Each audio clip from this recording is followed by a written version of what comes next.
We are your home theater and AV questions answered. This is AVRant. Want your home theater or AV question answered by Tom and Rob? Send it to question@avrant.com. Welcome to another edition of AVRant. I'm Tom Andrew, and I'm here with Rob H. This is AVRant. It's your home theater and AV questions answered. Happy New Year. Welcome to 2024. Yes. And oh my goodness, if you're listening to audio only, you want to get yourself over to YouTube because we have a spectacular New Year's surprise for you to see on YouTube. It's a whole face that's moving over there to my right, left. I don't know how this works on YouTube with the mirrored thingy. But anyway, on the left side of your screen, there's actually something there. It's not just our AVRant logo. It's a whole Tom face moving around on Skype. Hooray. Yep. Welcome back. All right. So I'm sure you all want to update for my wife's horrible, no good, very bad day. Okay. And, all right. We'll do that really quick. Sure. So I think where I left it off was we took it into the dealership, and the dealership was like, we're going to get back to you or whatever. And ended up the guy who took the car in, I kind of told him the same story I told you guys on this podcast. Yep. And he was like, I'm going to try to help you out as much as I can. Oh, nice. And I don't know if that made any difference whatsoever, but he did. Okay. I mean, it seemed like the price was much lower than we thought it was going to be. So we didn't have to buy a new car. Oh, that's which is where I thought we were going with this process. That's significant. Did not end up with a new car. We did end up not having any money left for anything else, including trips and stuff like that. Yeah. So we're a little worried about how we're going to pay our tax bill. But I see. All right. Overall, it was not as bad as we thought it was going to be. So that car is fixed. The other thing was the black mold, which I have been corrected many times by people in my life to say that it is black and it is mold, but that is not the same as black mold. Not necessarily black mold, which is a specific strain. Okay, gotcha. Right. So because black mold lives in enclosed, warm, damp areas, very damp areas, and this was not that. It is it's leaking from like we sprayed water on the house and you could see the water coming in through the windowsill.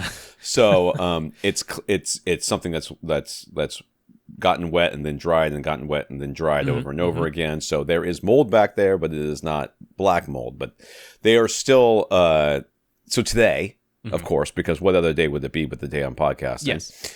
There's supposed to be people here to remediate that and fix it. So that the remediation is supposed to happen today. In a couple of days, the fixing is supposed to happen. And then next week, the carpet's going to happen. When's the carpet going to happen? Almost certainly during the time of the podcast. I can only imagine that that's one available time to do carpet. And it will be during the time that we want to do this damn podcast. So it very well could be. Yes, I am not a little bit irritated by the situation, but I am a lot irritated by the situation, but it is what it is. So I, my wife's behest, now that the rest of the house is done, we're just waiting for this one room to get done.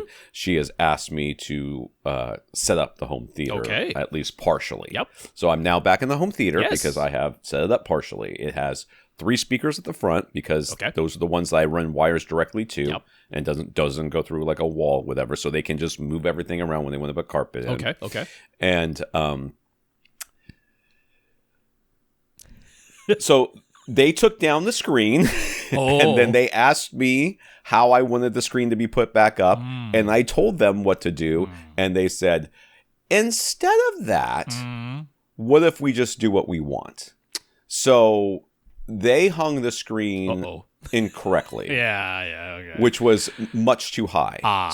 They hung it so that it was like just barely underneath the elevation speakers. So it was a lot higher than it was before. If you remember, my screen was too low. It was too low because I had a ceiling fan that I needed to clear the image with.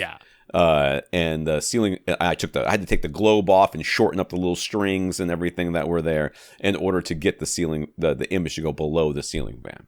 So this screen is now higher. It's too high. The image is gonna run into the fan, and it does in fact run into the fan. And so I did what any normal person would do.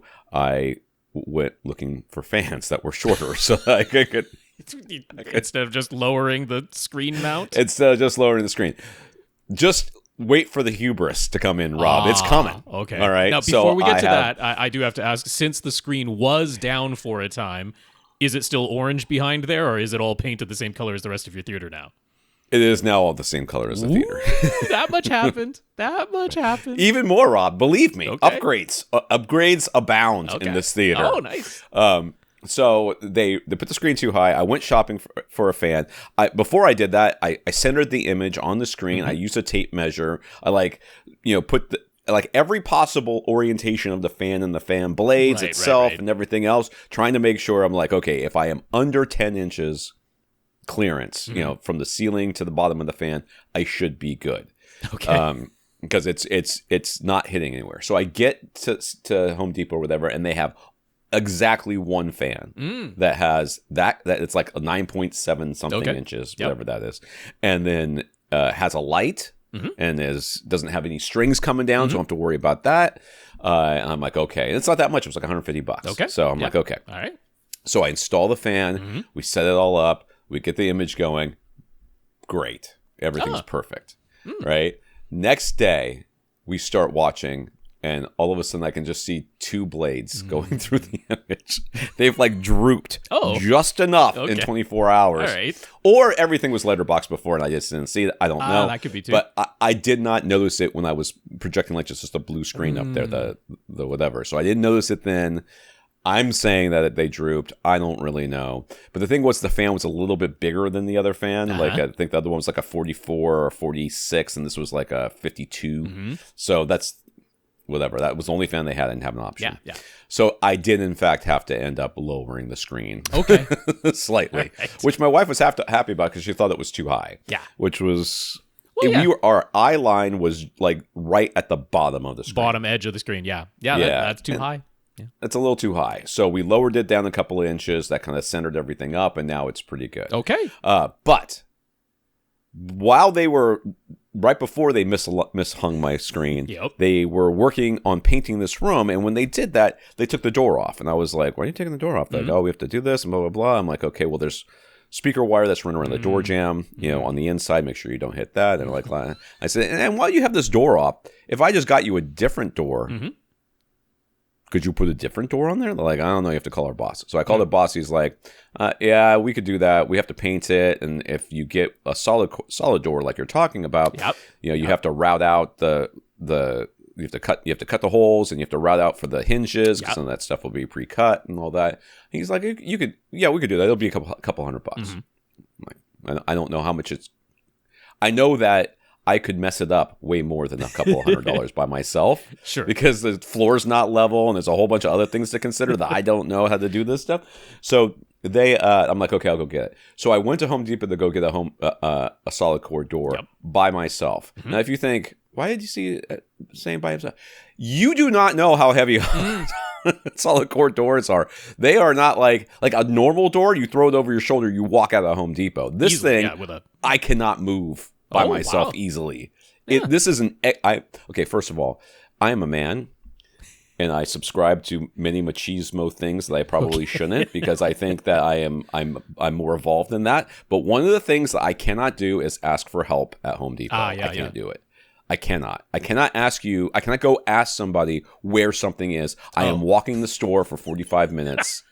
I am doing it myself. It is a learning experience, and I am growing somehow. I don't know how. Shut up. I mean, in Canada, you have no choice since we have no staff to help. So you're just going to have to do that. But if there are people around, I would ask. I found a door that was solid, for sure. Yeah. I wasn't sure about the rest of them, but this one was definitely solid. But it was up a little high, and I couldn't move it. So I did have to end up asking somebody to help me get it down. And he helped me get it down, and then he walked away. And what I really meant was, I can't move it myself.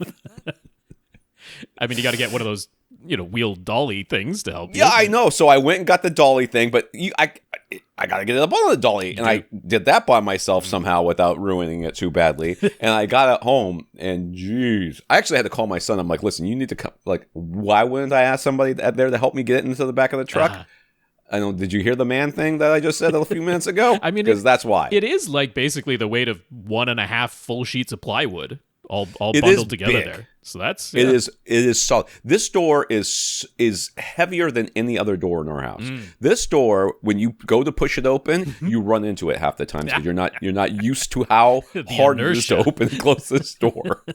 This door is ludicrous. I have somebody is going to question my sanity other than me, but I have a solid core door now. I do hope the old door jamb, which was only there for a hollow core door, is up to the task of holding it long term. Not my problem. That's I mean, it's somewhat your problem. You're the one who has to live with right it. now. It's fine. Leave it alone, Rob. I don't want to hear your words of negativity. I got you. So now I have a 3.2. Let's be honest. I hooked up the subwoofers. Nice, good. 3.2 system in here. Calibrated nothing. Okay. Calibrated nothing. In many ways, all you need. In fact, slightly more than you need, because you could probably get away with a Phantom Center. In many ways, all that you need.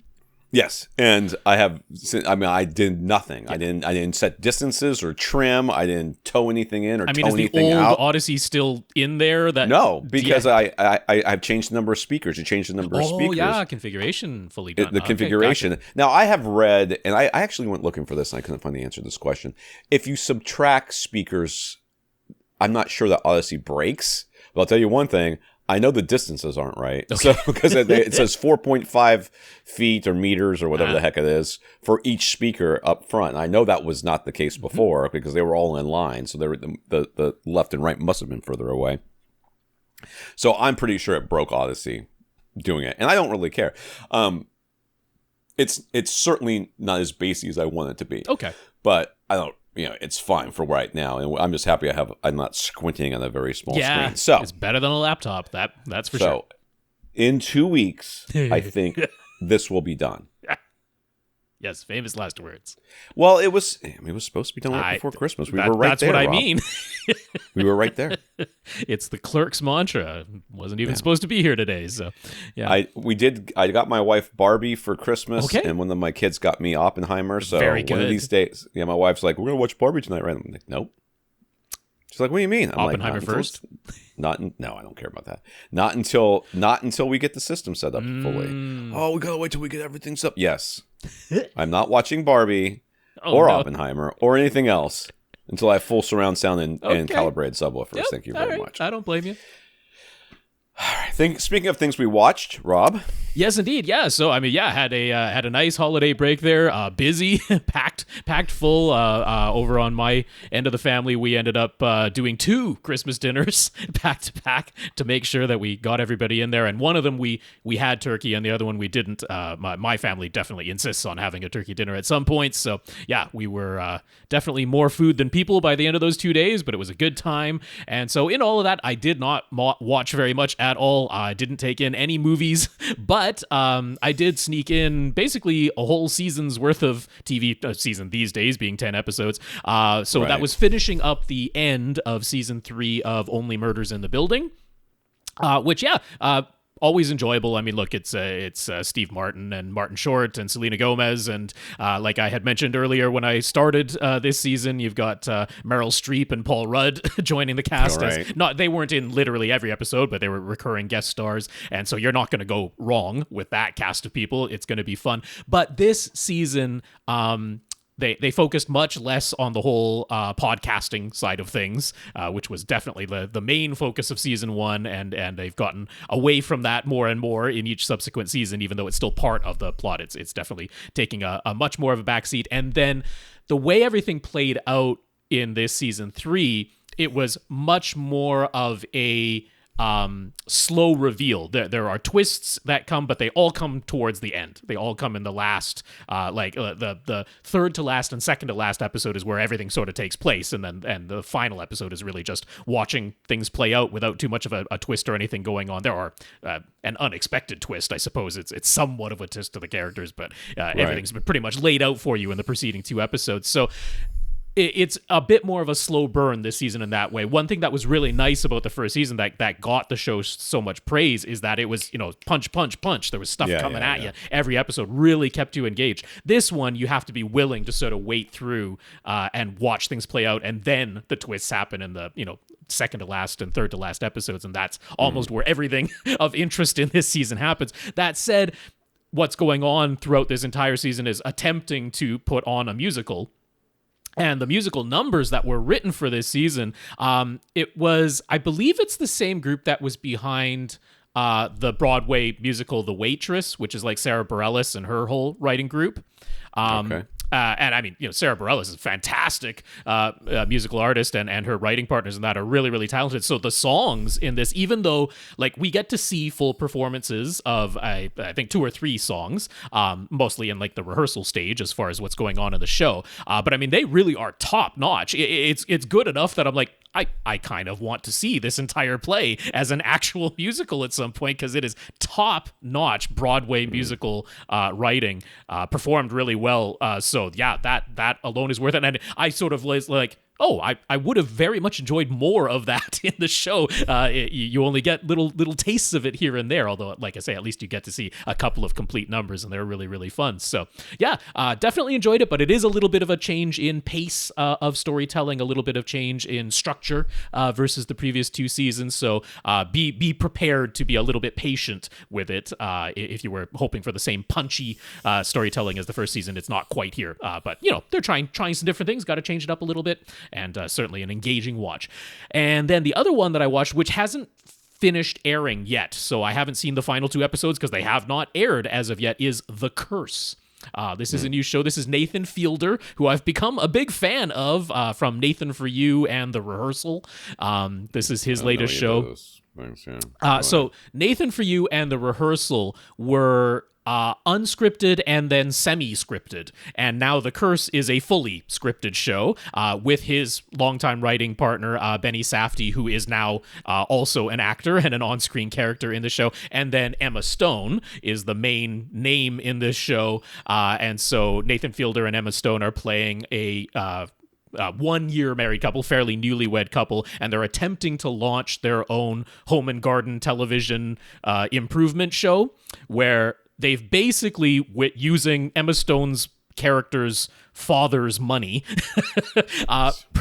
purchased a large portion of a neighborhood in New Mexico, and she is installing these what they're calling passive homes, which is like all the energy, like carbon neutral and all of that type of stuff, right? And so they're outwardly, like, openly trying to gentrify the area, but this is a pretty downtrodden area with lots of crime, and there's also a whole thing with a Native American reserve that actually owns the roads in that area, and they're allowing people to use it, but they might close the roads down because they're not actually like public roads, and so there's all of this stuff, turmoil going on in the background.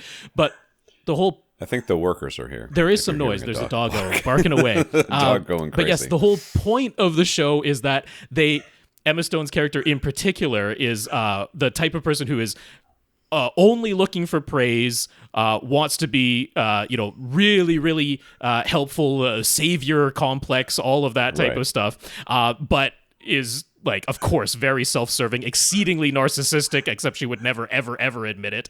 And when the show starts out, Nathan Fielder's character is the one you're kind of like, ugh, like, why are they together? Why is she with him? He seems like the bad one. And over the course of the 8 episodes I've seen so far, that definitely sort of starts to turn, and you start to be much more on his side and much more against Emma Stone's character. She is stellar in this, except she's absolutely horrible, like absolutely detestable, and yet the characters within the show are kind of laughing at her behind her back, and she has an awareness of that, which plays into it. And all, like, Nathan Fielder's favorite thing in everything he does is exceedingly uncomfortable comedy, and this is classified as a comedy, but I mean, it's not really laugh out loud funny. It is absolutely cringe. It is squeaming, and he has directed most of the episodes of this season, and one of his favorite things to do is just put the camera in a doorway, let people talk in front of the camera, walk back and forth, and then just leave the camera there for maybe way too long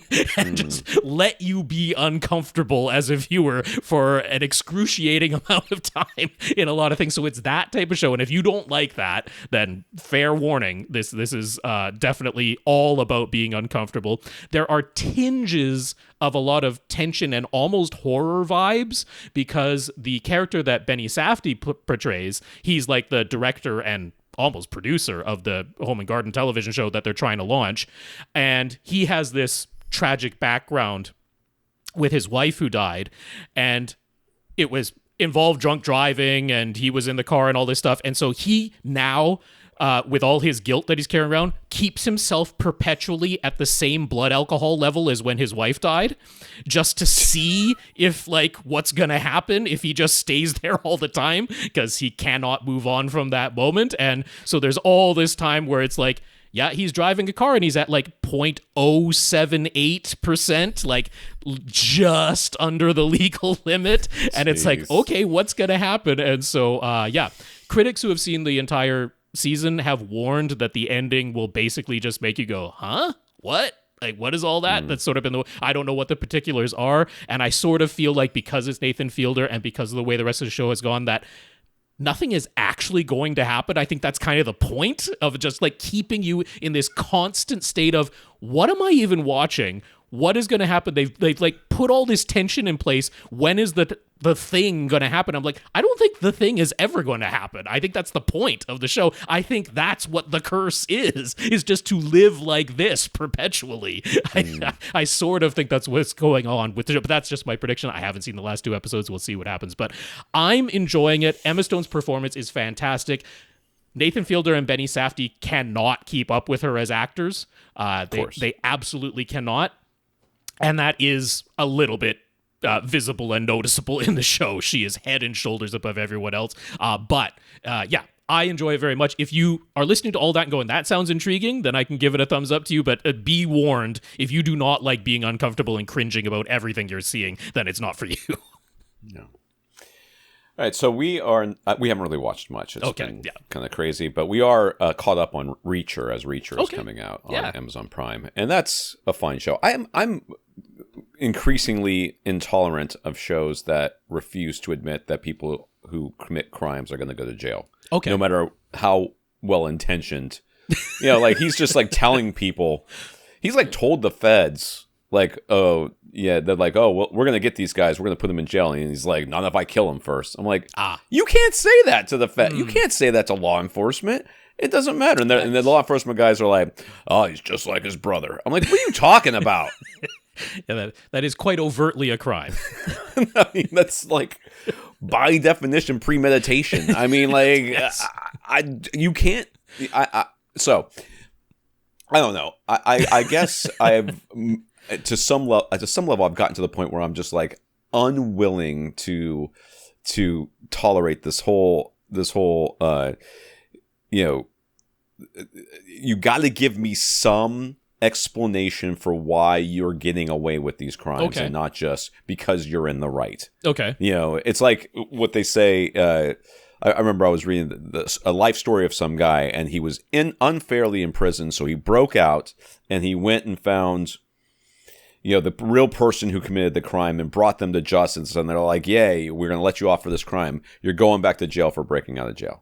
Because that's a crime. Yeah, you can't break out of jail, no matter how unfairly imprisoned you are. Right, you cannot break out of jail. Yeah. That's a crime. You're going back to jail. Mm-hmm. And he's like, oh, that's not fair. They're like, hey, that's just the way it works. And like with the John Wick stuff, you're like, it's criminals against criminals. Okay, you know, and the whole, I can kind of get on board a little bit with that. But, you know, this guy is supposed to, you know, they're just like letting him off. Like the cops are like, stop killing people. He's like, okay. And then he goes and kills a bunch of people. I thought I told you to stop killing people. They're like, well, I didn't want to. I mean, it's just like, it's an alternate universe. I don't care. Maybe it's taking you gotta place give me something. Maybe it's taking place in the Fast and Furious universe where physics and laws don't apply. So, you know, could be that.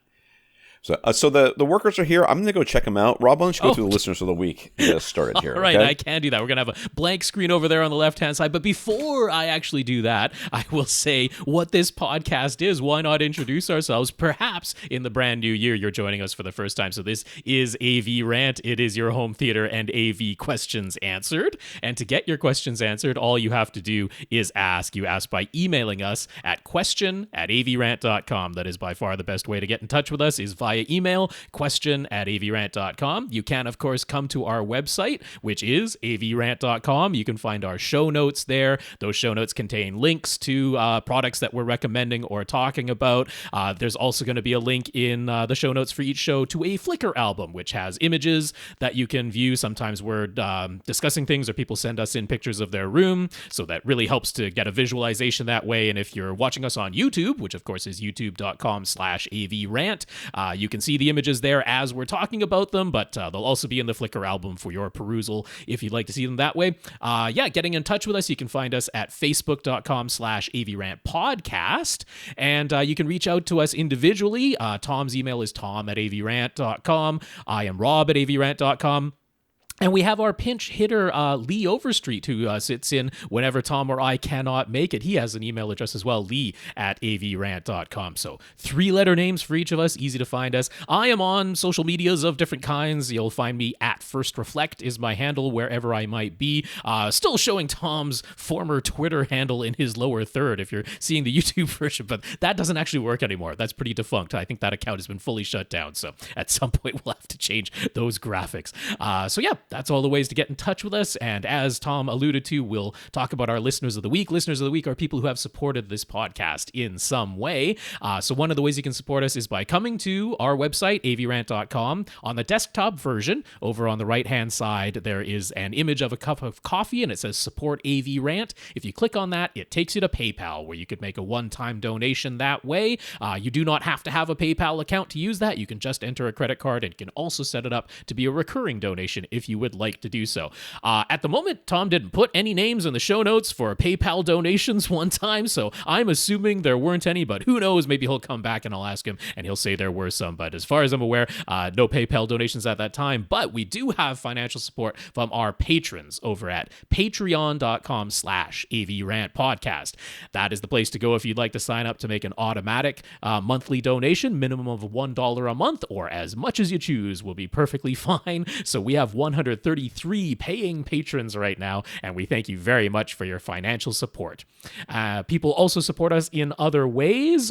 This is semi-financial, so we'll thank Aaron. Aaron bought himself a 77-inch OLED for Christmas. Very nice. Congratulations. And he also hit up a local flea market where he grabbed a bunch of Ultra HD Blu-ray discs. Some of them had movie code inserts, and those movie code inserts had both English and French on them, and a message in tiny writing at the bottom saying they were only good in, I don't know, someplace called Canada, where I'm from. So he sent those codes to me via email, just, see if I could make heads or tails of them. Just gonna help him out, figure out what those codes might be for, get back to him about that, because Lord knows we would never do something like, accept codes where the terms of service say that you're not allowed to separate them from the disc that you bought them with. We would never do anything like that. But no. I'll check those out, Aaron. Thank you very much. And I'll let Tom go through the names of the notes of gratitude as he's back. I'll let you know I did the whole contact info and all of that stuff while you were away. Okay. I did that first, so that's done.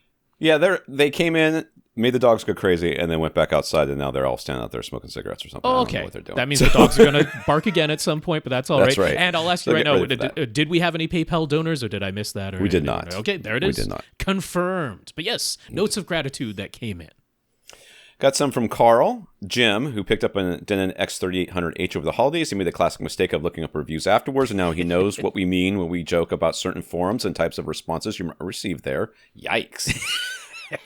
Gurinder, who says, any chance Tom's wife's car had extended warranty coverage for rust and corrosion? No, we bought it secondhand. Also, Gurinder is thinking like a Canadian, where the underside rust and corrosion is a common thing that we get covered up here, because we know we're gonna have winters here. Right. Got notes of gratitude from Dev, Zach, Raph, Sasi. I'm going with Sasi. Mm-hmm. I think that's Sasi. I don't know. I think it's something like that. Kevin, Stan, Steven. He's in Australia. His car's thermometer said it was 46.5 degrees C's, but his neighbor's more accurate weather station said it was actually 48.2. Merry Christmas, 48.2. Look at that. Yes, that's I warm. Continue to reject that. Isn't 50 where you just literally can't? And that's just the end. It's like a hard limit. your body just starts to shut down. So there you go. I see that, inside where it's temperature controlled inside the house is a lovely 28.1 degrees Celsius. God, AC was working that day. I straight up couldn't live there. It'd be the end of Rob. Aaron, who's a member of the 2 Hour Plus Club, Steve, Mike, Jason, Jefferson, a listener since the Liz days and a 2 Hour Plus Club member, although he isn't sure about the secret words, and Toke from Denmark. So let's go through those names again. Okay. We got Karl, Jim, Gurinder, Dev, Zach, Raph, Sasi, Kevin, Stan, Steven, Aaron, Steve, Mike, Jason, Jefferson, and Toke. We're thanking you for thanking us. So That's what it is. I think I'll say the names one more time because I always do so. And we had, of course, a lot because we were away for 2 weeks and it was the holiday season. And I am certain that I missed some because we had things that came in via social media and probably some via email that I didn't file away as well. So, yes, thank you to everyone who thanks us. And we're happy that you're here and listening, and we hope you're enjoying it. But I'll say the names one more time. Karl, Jim, Gurinder, Dev, Zach, Raph, Sasi, Kevin, Stan, Steven, Aaron, Steve, Mike, Jason, Jefferson, and Toke. I know those ones for sure, and thank you all very much.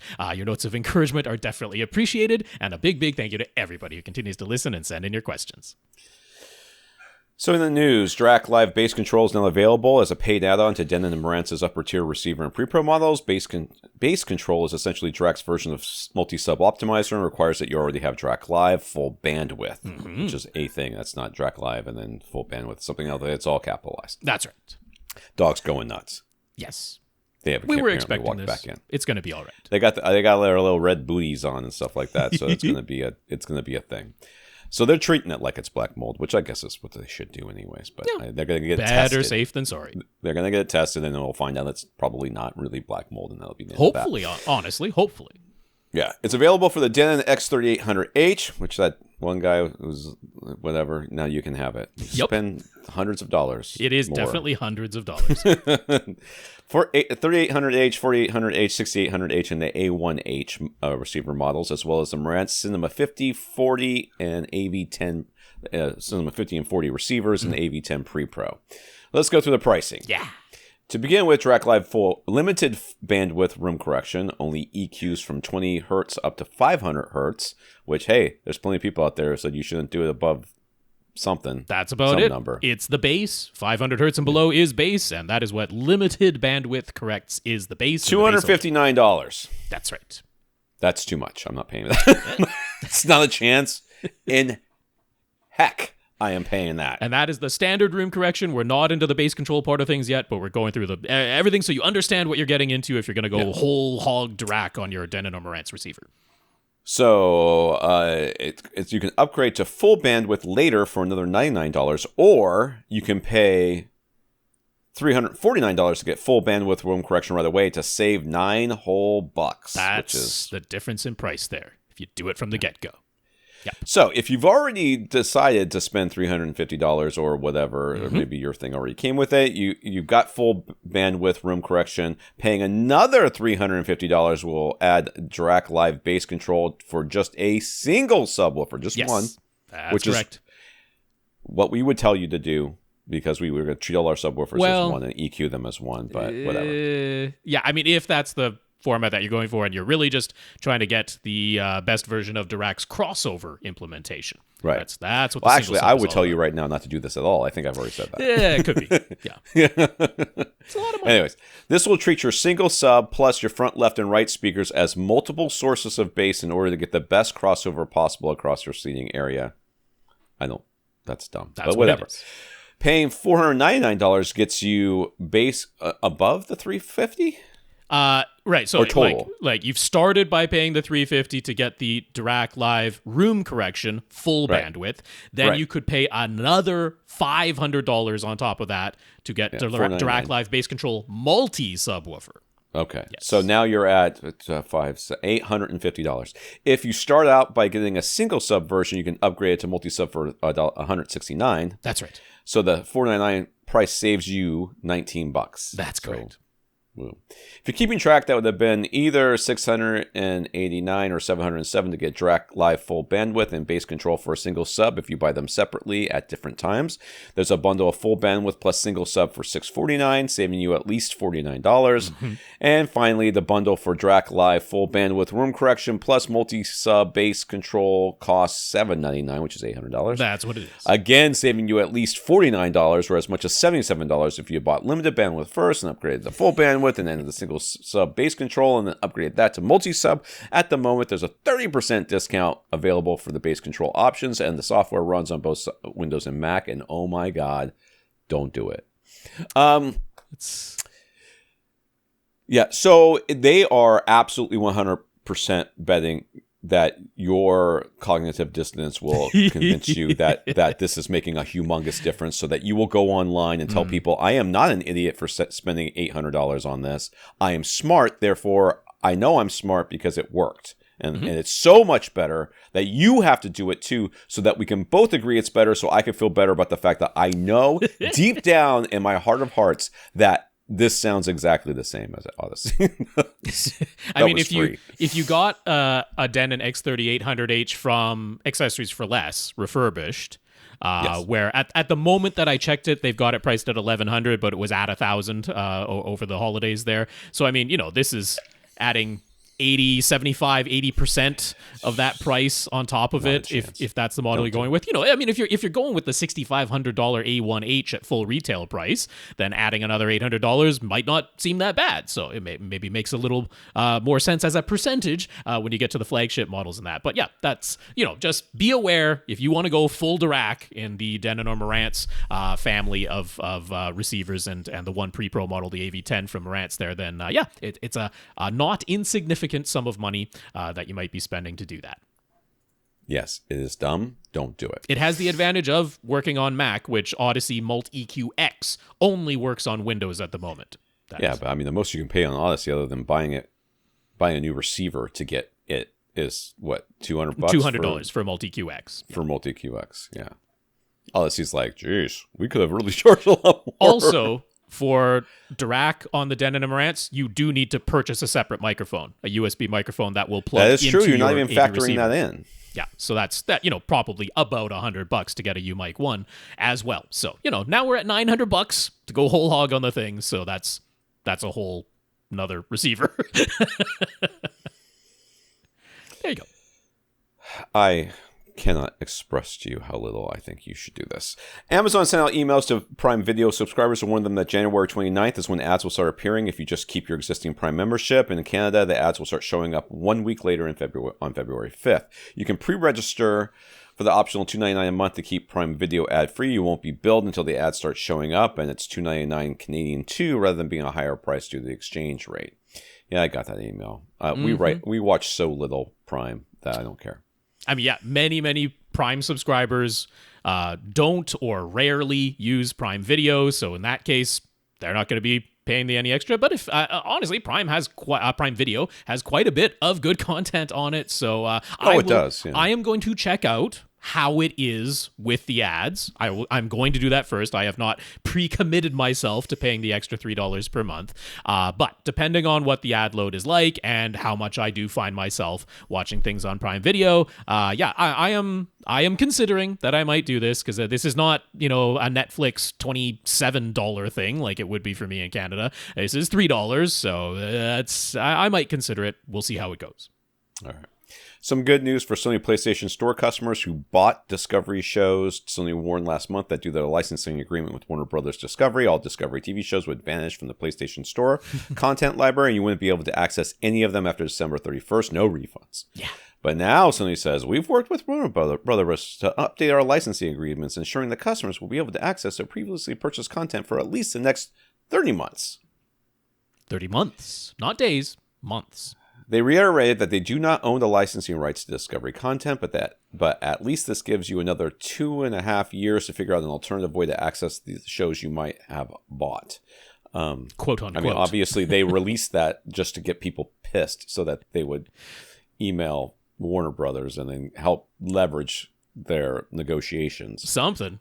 Or they got enough nasty emails of their own to themselves that they decided to pay Warner Brothers more, which is... Could be. Probably all this amounts to was a dollar figure that they had to agree upon. Yeah. So anyway, don't count on anything you purchased digitally only and only stays in a locker and you can never download to actually be yours. Even though the button said buy, you were really just leasing. Yeah. Some comments here from listeners. Zach wanted to share his success story in tracking down and troubleshooting a buzzing noise in his audio system. He wrote us a little while ago to ask if it was a good idea to cover his in-wall speaker wires with Faraday tape.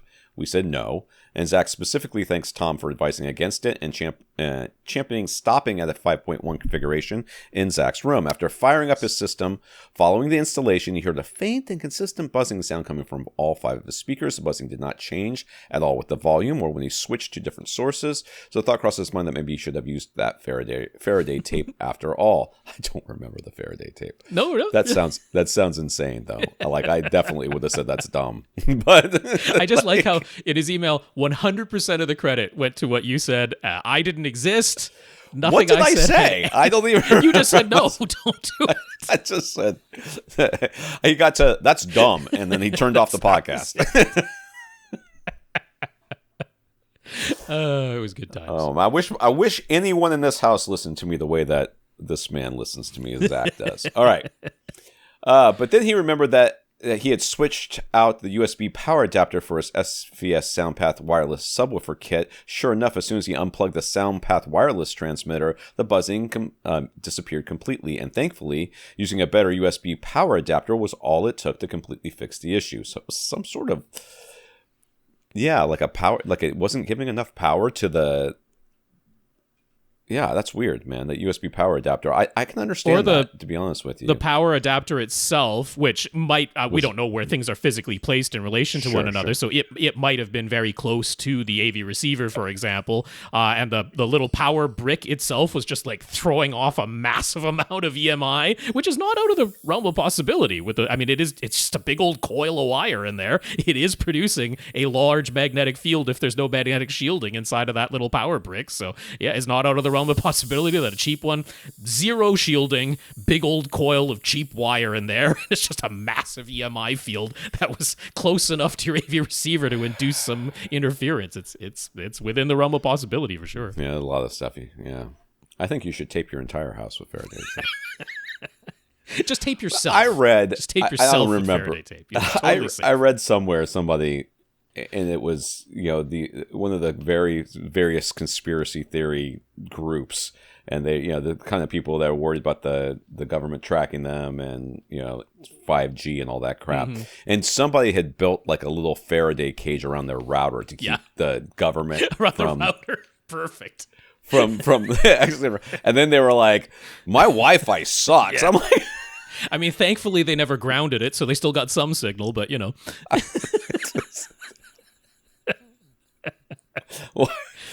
my Wi-Fi is terrible. Yeah, okay. Yeah, all right. Yes, you should stick to whatever it is that you're good at. Because I hold my credit cards next to a very strong magnet to make sure no one can read them remotely. And it's That's true. Problems paying, but it's worth it. What could possibly go wrong? Sasi had a few suggestions to offer. Before the holiday break, Frank and Nina asked about adding an EQ to their sunroom system with an easy bypass function. Sasi noticed that they mentioned that one of their sources is a Wimey. Okay, so supposedly this WII capital M company pronounces it WIM. It's a Wimey. Yes. I mean, it's also we had the Nintendo Wii for ages, which when that name first got announced, everybody laughed at it, and there were all the jokes and the memes and stuff about Wii, but it became just a standard, well-known name. And now you come out with a brand that you've spelled clearly as WII capital M, which, the M at the end is just the upside down W, so you flip the name over, it still works. But no, it's not Weem, it's Wim, supposedly. I'm going to call them Weem. They deserve it. They put WII in there. So you want to mention that it offers its own software-based 10-band graphic EQ and 4-band parametric EQ that you can adjust and easily bypass with a single button toggle in the Weem app.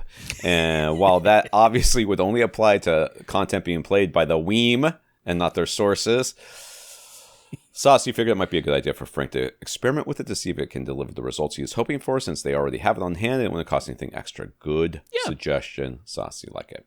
Yeah, so it's not the 30 bands that the Art Pro that I described, and you'd have to open an app to turn the EQ on or off, and it not nearly as sexy as having the little sliders. Sure, and it wouldn't apply to any sources other than the Weem, whatever the network player. But as an experiment to be like, does my hypothesis that inserting an equalizer into my system to counteract some of the hearing loss that I know that I have, is that actually going to be the satisfactory solution? I very much agree. You've already got the thing. Doesn't cost you anything extra. Spend a few moments, get the app on board, and see what it does. 100%.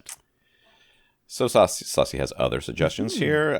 Jonathan mentioned that he tried using the settings made by his professional calibrator, but ultimately settled on always wanting the image to be brighter overall. Sasi wonders if the calibrator targeted the actual SDR standard, which is a max of 100 nits. He knows that many calibrators often target 120 nits instead, while since most people prefer it, and there's some justification for doing so, since it allows you to see the above white information that exists in most signals. Okay, well, there you go. So, I mean, those specific numbers, I would have to say no, because this was a projector that was being calibrated, I know, in Jonathan's case. So, for sure, they were not targeting 100 nits for SDR from a projector, most likely targeting 50, but like you say, that works as well if they were targeting 60 instead of 50 for projector, then overall the image looks a bit brighter. The other part of it, where very often it's not actually the peak white level that people are objecting to, it's the gamma. Very often it's the gamma setting that makes people say the image overall is just too dim, or that I can't see the detail in the shadows when the rest of the image looks okay. If they were targeting the cinema standard, which is a 2.4 gamma, then that rate of rise from black to just above black to dark gray, that is like really, really shallow. Like there's a tiny, tiny step between black and just above black, and just above that. Setting that to a 2.2 gamma very often is all it takes for people to say, oh, overall, I just like the way that image looks better. And the TV standard, the television standard, is a 2.2 gamma. So it's not wrong to set your display to a 2.2 gamma. It's not the cinema film standard. That is the darker 2.4. But, many calibrators and many people prefer the 2.2. So that's another thing that could be adjusted as well. Kevin asked, again, this is Sasi giving feedback. Kevin asked how to know just how large your room can be when you want to achieve full pressurization with a given subwoofer model. We mentioned Audioholic's Bassaholic room guide, but he wanted to mention a handy table that was posted over at AV forums in the UK. Yeah, it's a similar name, but we want to be specific. It is the UK. Yes. It is AV forums, not AVS forums for this one. Although this probably appears on AVS at some point too. Right. It includes many of the most popular subwoofer models with a chart for various room sizes, reference to full reference volume, and which some people might consider to be handy. Mm-hmm. So there you go. Thank you, Sasi. Yep. That is good.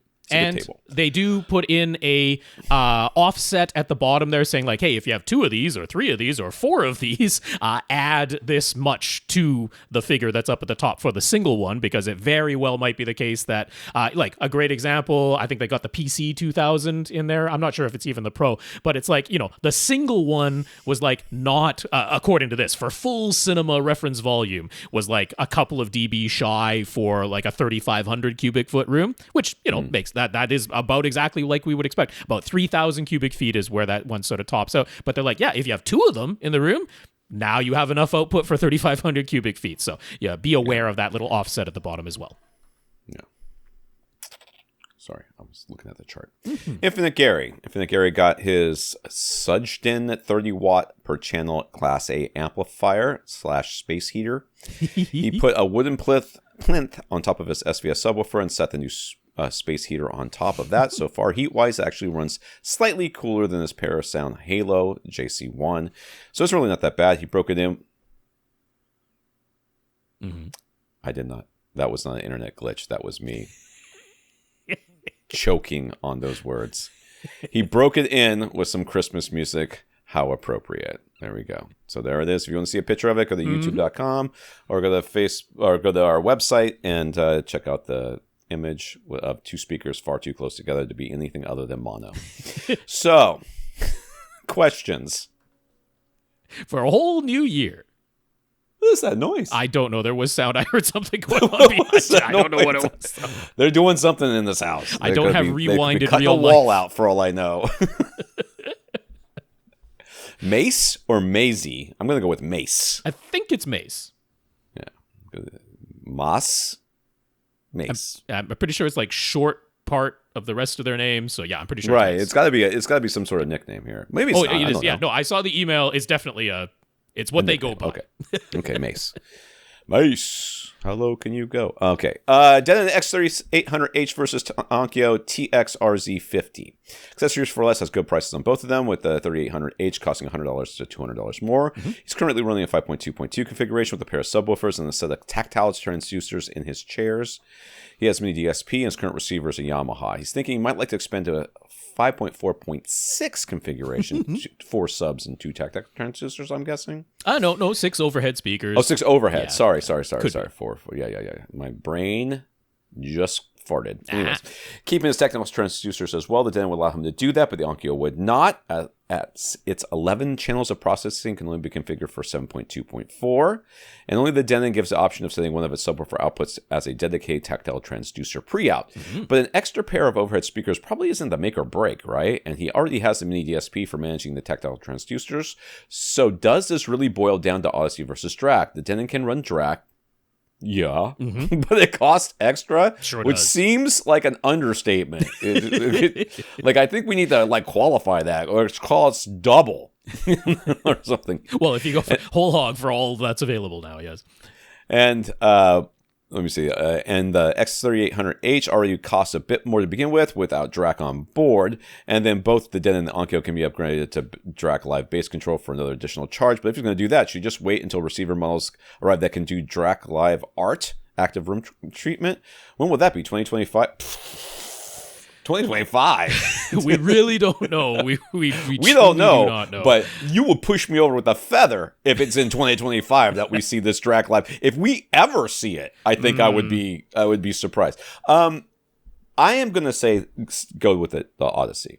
Okay. I'm going to go with the Denon. And the reason is because the amount of work you're doing if you're doing it properly, if you're doing it properly, if taking the Odyssey room correction and inverting it or negating it with your mini DSP in order to send the correct signal to your tactile transducers. That's right. If you are doing that, which you probably aren't, but if you are doing it, the chances of you doing it perfectly is probably very, very low. I'm going to be honest with you. It's not high. So what I think that just having the tactile transducer, if you're going to keep using these things, the tactile transducer dedicated output, I think is worth, in your case, the little extra cost. Forget about Dirac and all that nonsense. You now have a mini DSP that you can play with and do other things with for your subwoofers if you so choose. Multi-sub optimizer, all that other stuff. You can still use that. You can still use that with the Denon, and you don't have to buy Dirac and all that other nonsense. Don't worry about Dirac. Don't worry about that. Just get the Denon. Use the tactile transducer output for your tactile transducers. You play with your mini DSP so you can do all the other mini DSP things you want to do with your actual subs. And call it a day. And if you do decide you'd like to have 6 overhead speakers, it gives you that option too. So literally would not factor into my equation whatsoever. Probably, but I mean, it's in no way a detriment, right? Yes. And if it's something you had even a passing interest in, then at least the option exists for it there. I mean, my real answer here is, like, on a performance basis, you can't go wrong with this choice. If you got an RZ50 and now you're just checking in after the fact to be like, should I have gotten an X3800H instead? I'm like, you didn't make a mistake. The RZ50 is a really nice receiver at an excellent price point. It does come with Dirac Live room correction, full bandwidth already there. You don't have to pay extra for that. You would only have to pay extra or you know what? On the RZ50, you can't add bass control. I'm pretty sure I put that in the notes there, and I was wrong about the RZ70 is the one that lets you add Dirac Live bass control. The RZ50 doesn't. So there's some minor check mark in the Denon's favor, which is that if you want the option for a whole pile of money, the option exists, whereas the option isn't even there in the case of the RZ50 for the bass control part of things. So yeah, but fact of the matter is, like, in terms of HDMI 2.1 support, in terms of other features as far as audio decoding and decoding, and in terms of the actual performance, the audible performance of the built-in amplifiers and processing and all that, they are 100% neck and neck. They're both fantastic. They're both great choices, and you can't really go wrong. But yeah, given that this is like a $100 or $200 price difference, and the Denon offers a few extra handy features that are appealing to you. And I completely agree with Tom, that ability to set. I love that they added that dedicated tactile transducer pre-out as an option. I love that they did that. It simplifies things so much. I've never been so excited to see a feature that I know I'm never going to use. I'll be honest with you. Because it's like there's so many features in AV receivers that you're like, why is it still here? Like speaker A and B. Why do we still have that? Why is that still a thing? Like, it doesn't even make sense to me. Like, it still exists. I haven't met anybody that's used it. I'm sure there's going to be somebody that's going to write in, I use it all the time, Tom. Okay. Well, lovely for you. But the rest of the world doesn't give a crap about speaker A and B. And, but yet, tactile transducers is like this humongous, like, rigmarole to get it to work properly, and people are setting them up and they're talking about how great they are, and they're not set up properly, and it's all EQ'd improperly. Or many people who complain about their tactile transducer bottoming out or something, and it's because they're sending it an equalized signal. They're sending it a signal that was now equalized to make your subwoofer perform correctly, but might include a big old boost or a big old cut in it, and now you're sending that signal to the tactile transducer that needs no equalization. So yeah, that alone, honestly, if it was $100 difference in your scenario where you are using tactile transducer, but like, that's worth $100 right there, just for the amount of time you will save not having to manually counteract what Odyssey did for your subwoofer output in order to bring it back to a flat response for your tactile transducer. The amount of time alone is worth $100. So for that reason alone, I'm happy to recommend that you go with the X3800H in this case. And yeah, if you want to do the 6 overheads, you can. And if you do want to spend essentially double the price that you're going to spend on the X3800H to add all of the Dirac features in the future, that option exists for you. And yeah, there you go. I see no downside in going with the X3800H here. Dev has a setup in his living room. It's an LG C2 OLED with a Denon 3802 receiver, powering a set of 3 Def Tech speakers. I swear, dude. I swear I just saw this system on Facebook Marketplace. Somebody was going to sell Def Tech and their Yamaha receiver. They're like, has everything you need. It's got like 2 HDMI inputs and a bunch of inputs for things that don't exist anymore. It's not like those are wildly strange brands that no one could have found. So. I know. The speakers were hand-me-downs. He has a pair of bipole 8020 ST towers with their built-in self-powered 8-inch subwoofer. Air quotes. Tom's doing some air quotes there. Plus the matching 8040 HD center. You know what makes a speaker good? Longer names. That's how you know it's good. I shortened those. There was letters at the beginning there that I didn't even put on there. Yes. Yeah. There are no other speakers or subs in this setup. Yeah. The TV is fairly close to centered on the front wall. There's a fireplace to the left, and directly to the left of the TV is a 33. There's a fireplace on the left wall, and directly to the left of the TV is a 33-inch deep, 33-inch wide recess that is meant to hold a bookshelf. Yes. That's also on the left wall, though, right? That's also on the left wall. Directly to the left of the TV is where the inset is for where the bookshelf is meant to go, and then like in the middle of the left wall is the fireplace. Yes. I have lost place. Okay. The main couch where they watch TV is only about 8 feet away from the speakers. Behind the couch is open to the kitchen and the rest of the house, including downstairs. There's some pictures if you're on YouTube or on the Flickr album. There you go. Yep. Okay. Since the Denon 3802 is an older receiver, he just uses optical Toslink connections from his OLED TV and his Blu-ray player. The speakers have their backs about 8 inches from away from the front wall, and the towers are about 6 feet apart. The issue he's having is the center speaker really does not match the tone and timbre of his front towers at all. It is really, really easy to localize the center speaker whenever it's in use. I mean, it's just the dialogue, right? That's what they keep telling me. It's just the dialogue. There's nothing else. Largely the dialogue, but there's a whole lot that comes out of that center speaker, yes. Yeah.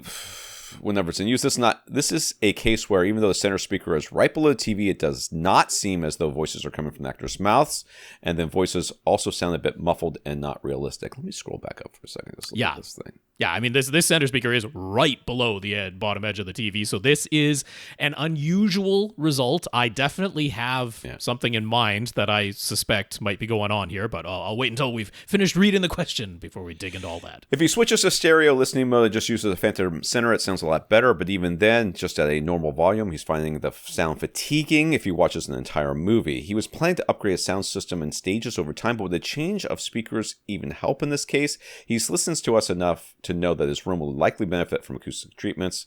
I love it when people say that because that's code for and I'm not doing it. But given the specific issues and setup, where should those treatments go and how much will they actually help? All right, so there's a lot going on here. So he's got a rug between him and his TV. He's also got a hardwood table, hard wood table on like the coffee table in between him. It looks like the speaker is on some sort of like coffee stand or something. Just some sort of a tray stand there to get it up to the height where it's just below the TV. Yep. So, I mean, what is this? Is the center? I've completely forgotten. This is matching center. So the center is from the same series of DefTech speakers. I'm going to say my suspicion here, which is I think the tweeter on that center speaker is not working. Could be. Given what you've described, that I have my suspicion. And look, like you said, he got these secondhand, right, hand-me-down speakers, so he didn't buy these brand new. It's not that he was familiar with them when they were brand new out of the box and noticed a change in their sound. It's like it just the center speaker just never matched the front, left, and right towers as long as he's used them, as far as what I could tell from the email. And yeah, my suspicion is that the tweeter in that center speaker is literally not working. That means like you would be surprised how high the mid-range driver in a speaker plays.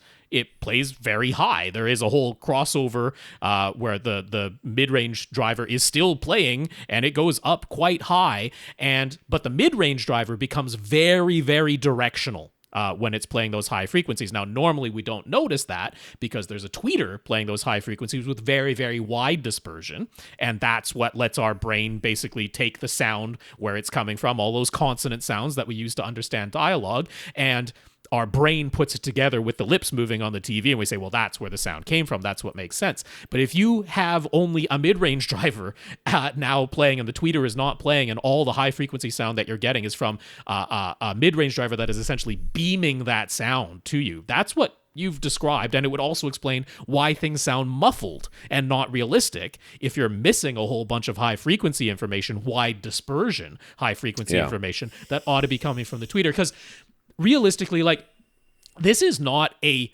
disaster of an acoustic environment that you're dealing with. Like, is it a bit more is it a bit more acoustically reflective than I would like a dedicated theater to be? Sure. But it's a pretty typical living room. Yeah, the floors are a hard surface floor, but you've got furniture in here. You've got some rugs in here. It's going to be a little bit echoey and reverberant, but you don't have a wall right behind the back of your seat that's open to the kitchen and the rest of the house. So this isn't some kind of wall behind your seat reflection that's muddying up the dialogue, which is very often the case. It's definitely not the case in your case. The number one thing that you're not going to do is pressurize this space with bass, and even if you added dedicated subwoofers, you wouldn't be doing that for the entire house. So this is what you're describing is an atypical result for using 3 speakers from a brand like DefTech that makes perfectly competent speakers from a matching series, that it would be this bad of a noticeable mismatch. And especially what you're saying about that really, really highly localizable, like when your center speaker is that close to the bottom edge of your TV, but you're like, no, I can, like, that is where the voices are coming from.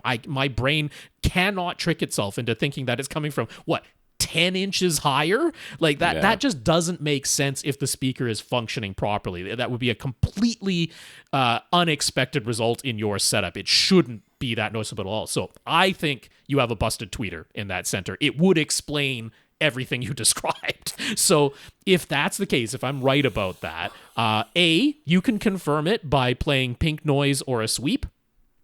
If you put on some pink noise and get yourself right up close, compare the way the pink noise sounds with you right up close to the speakers. Compare how it sounds from your left speaker versus the center versus the right. And if you're like, when it comes out of the center, there's just a whole bunch of the high frequencies missing, I'm like, yup, busted tweeter, which is not out of the question, especially for a secondhand speaker. Completely possible. So I would either replace or repair that speaker. This is a speaker that you should be able to get in touch with DefTech and have it repaired. It's probably out of warranty at this point. There will be a cost associated, but it should cost less than buying an entire new speaker to replace it. And I think that would be worth your while. Honestly, like if you want to acoustically treat this room, why don't we dig into that? Well, Tom, what would be your suggestions if you were to acoustically treat this space? Well, okay, so he's complaining about some fatigue to the sound, even just playing in stereo. Yeah, usually that can come from, it can come from a lot of things, but it can come from ringing and everything else. But these are bipole speakers, so these are bipole speakers, bouncing sound off the back wall in theory. Or the front wall, the wall behind the speakers, which is your front wall, your TV wall. Yes. Your TV wall, right? So, I don't like it, but I know. I'm going to say, the first place I would put panels with a bipole speaker is right behind a bipole speaker to keep it from bouncing those. Because I understand the concept, the idea behind a bipole speaker. I know what they're going for. I get it. It's not like they invented something brand new, but it's dumb. And I think that it makes more problems than it solves. Yeah. The idea is that this reverberant sound, this sound that reverberates off the back wall, makes a more diffuse sound field, and it gives us sort of this airy sound and a more lively and realistic sound, like in a real environment where no. What you want is a speaker that recreates what's on the disc or on the stream or on the, whatever that your content you're playing off of. I'm not used to looking at the camera, so I've been looking off the side this whole time as I'm talking.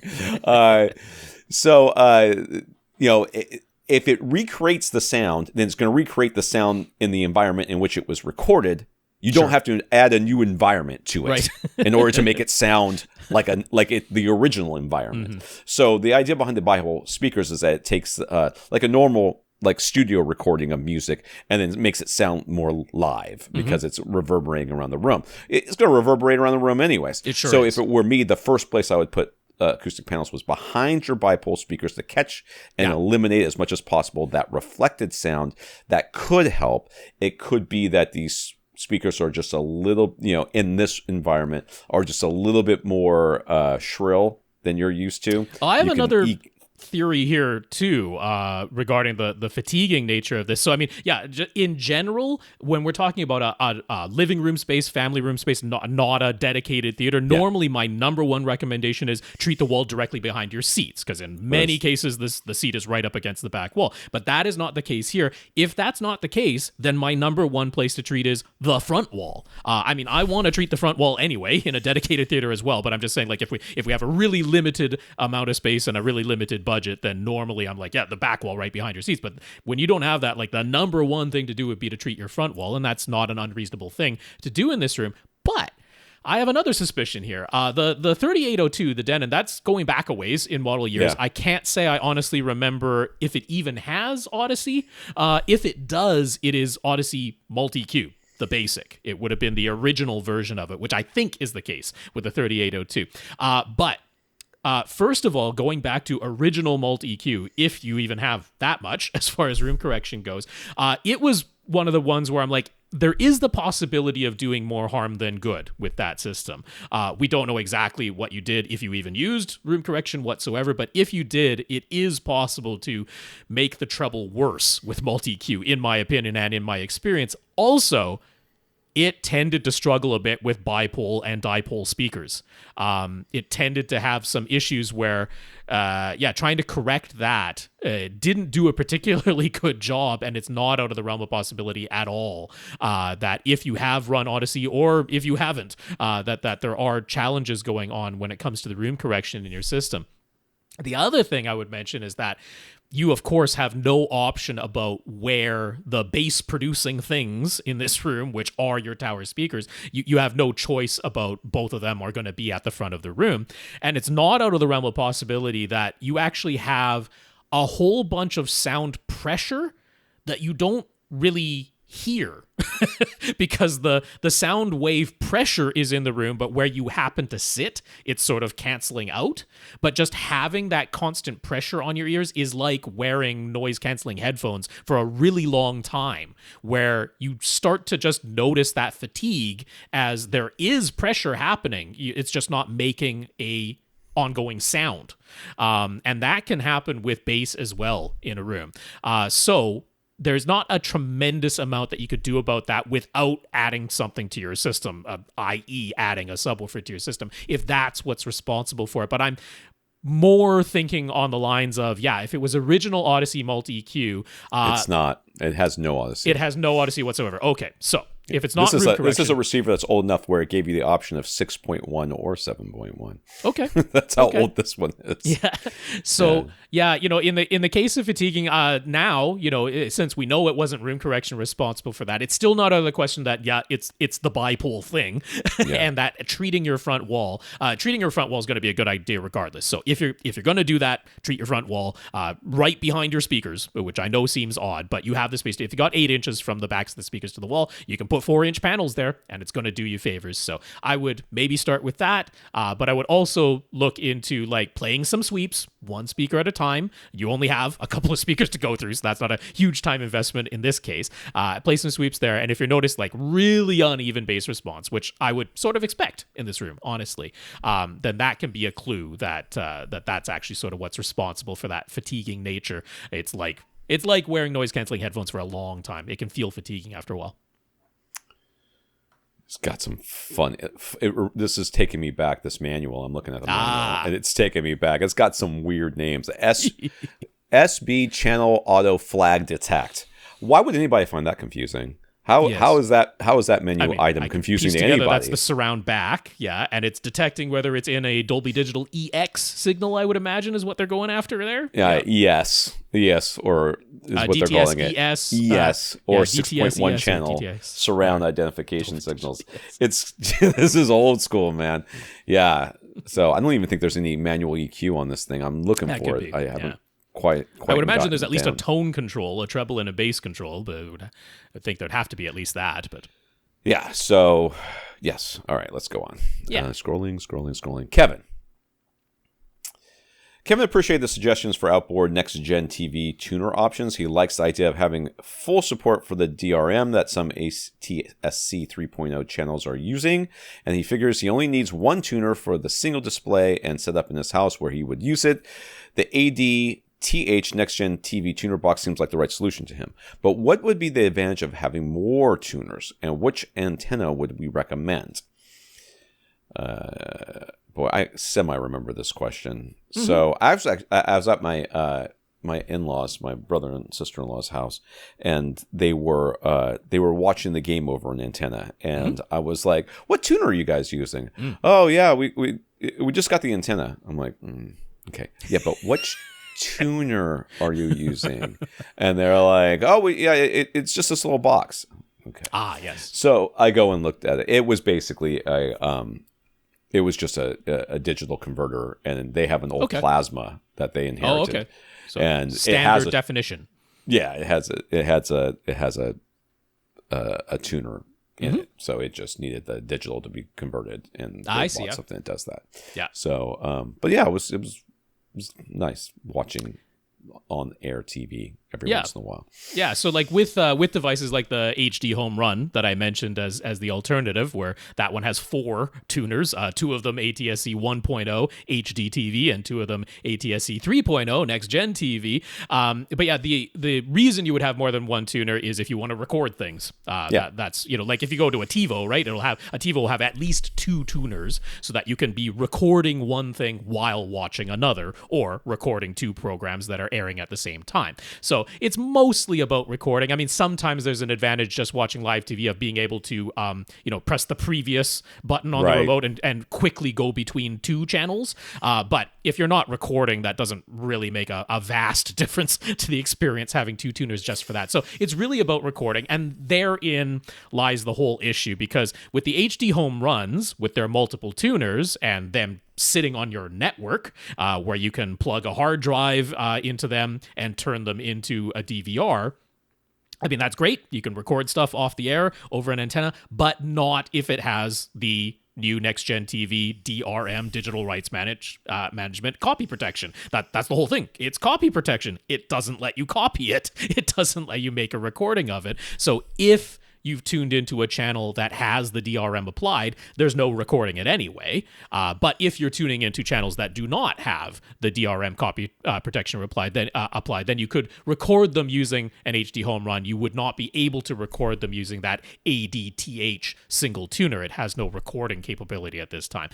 So, I mean, I think maybe one of the simplest ways to say it is if you bought a LG, going back, you have to go back to like what, the G1 that still had the ATSC 3.0 tuner built into it. Like that was just a single tuner built into the TV. You would plug an antenna straight into the coaxial jack on the back of the television, no box in between the antenna and the TV, and it's just a single tuner built into the TV. You can watch one station at a time and you cannot record anything.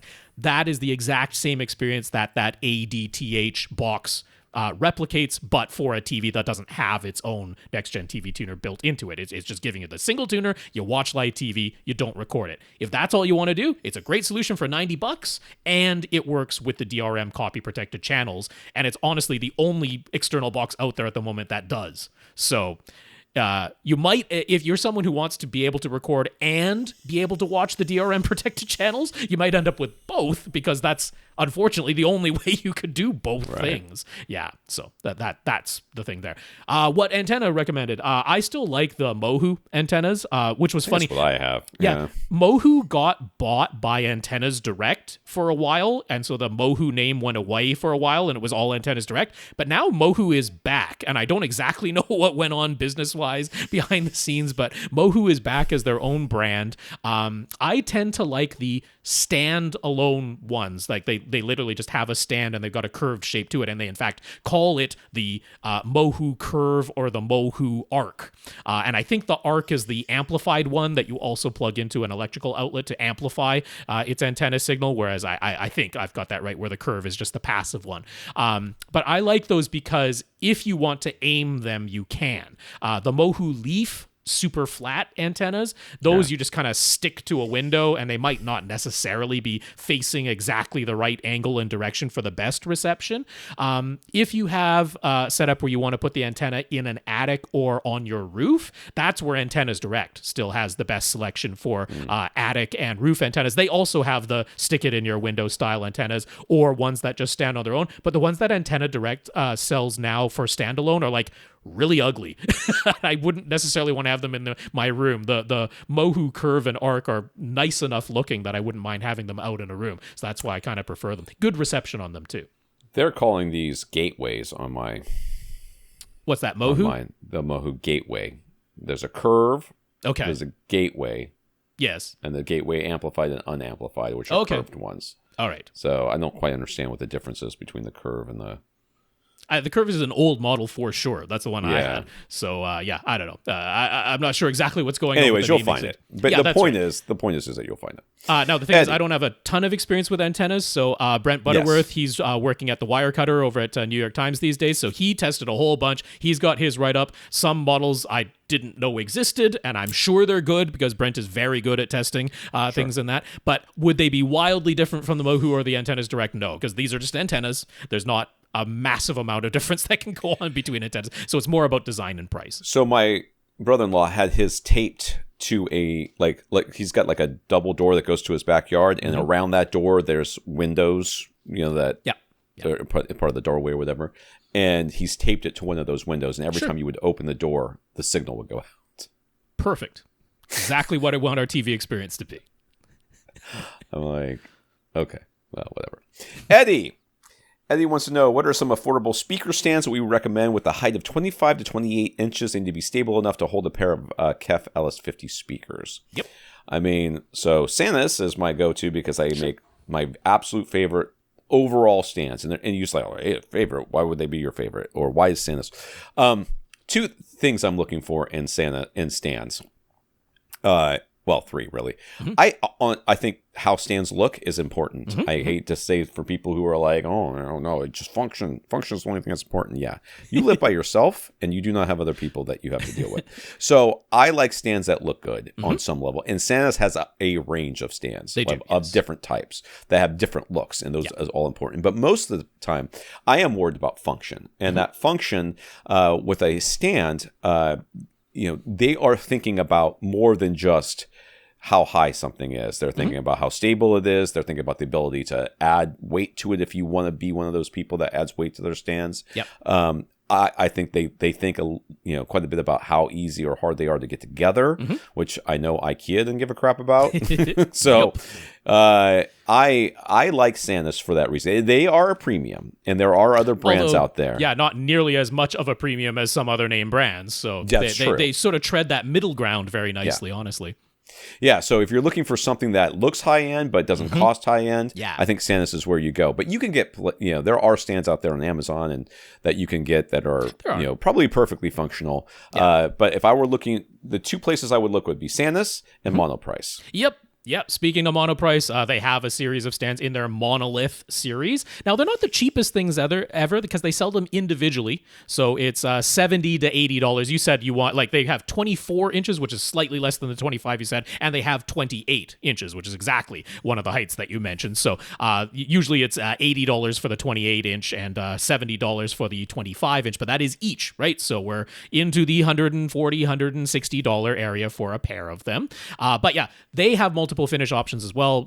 Come in metal, come in black, come in cherry wood type of finish, and they are, I will absolutely say, very stable. No problem holding a pair of LS50s, not at all. So, and I think they look perfectly decent, right? They're not super fancy or anything like that, but they're not ugly in any way, and so that's important, and I like that. They do have their considerably less expensive Elements series, and those are like $60 for a pair at the 28-inch size.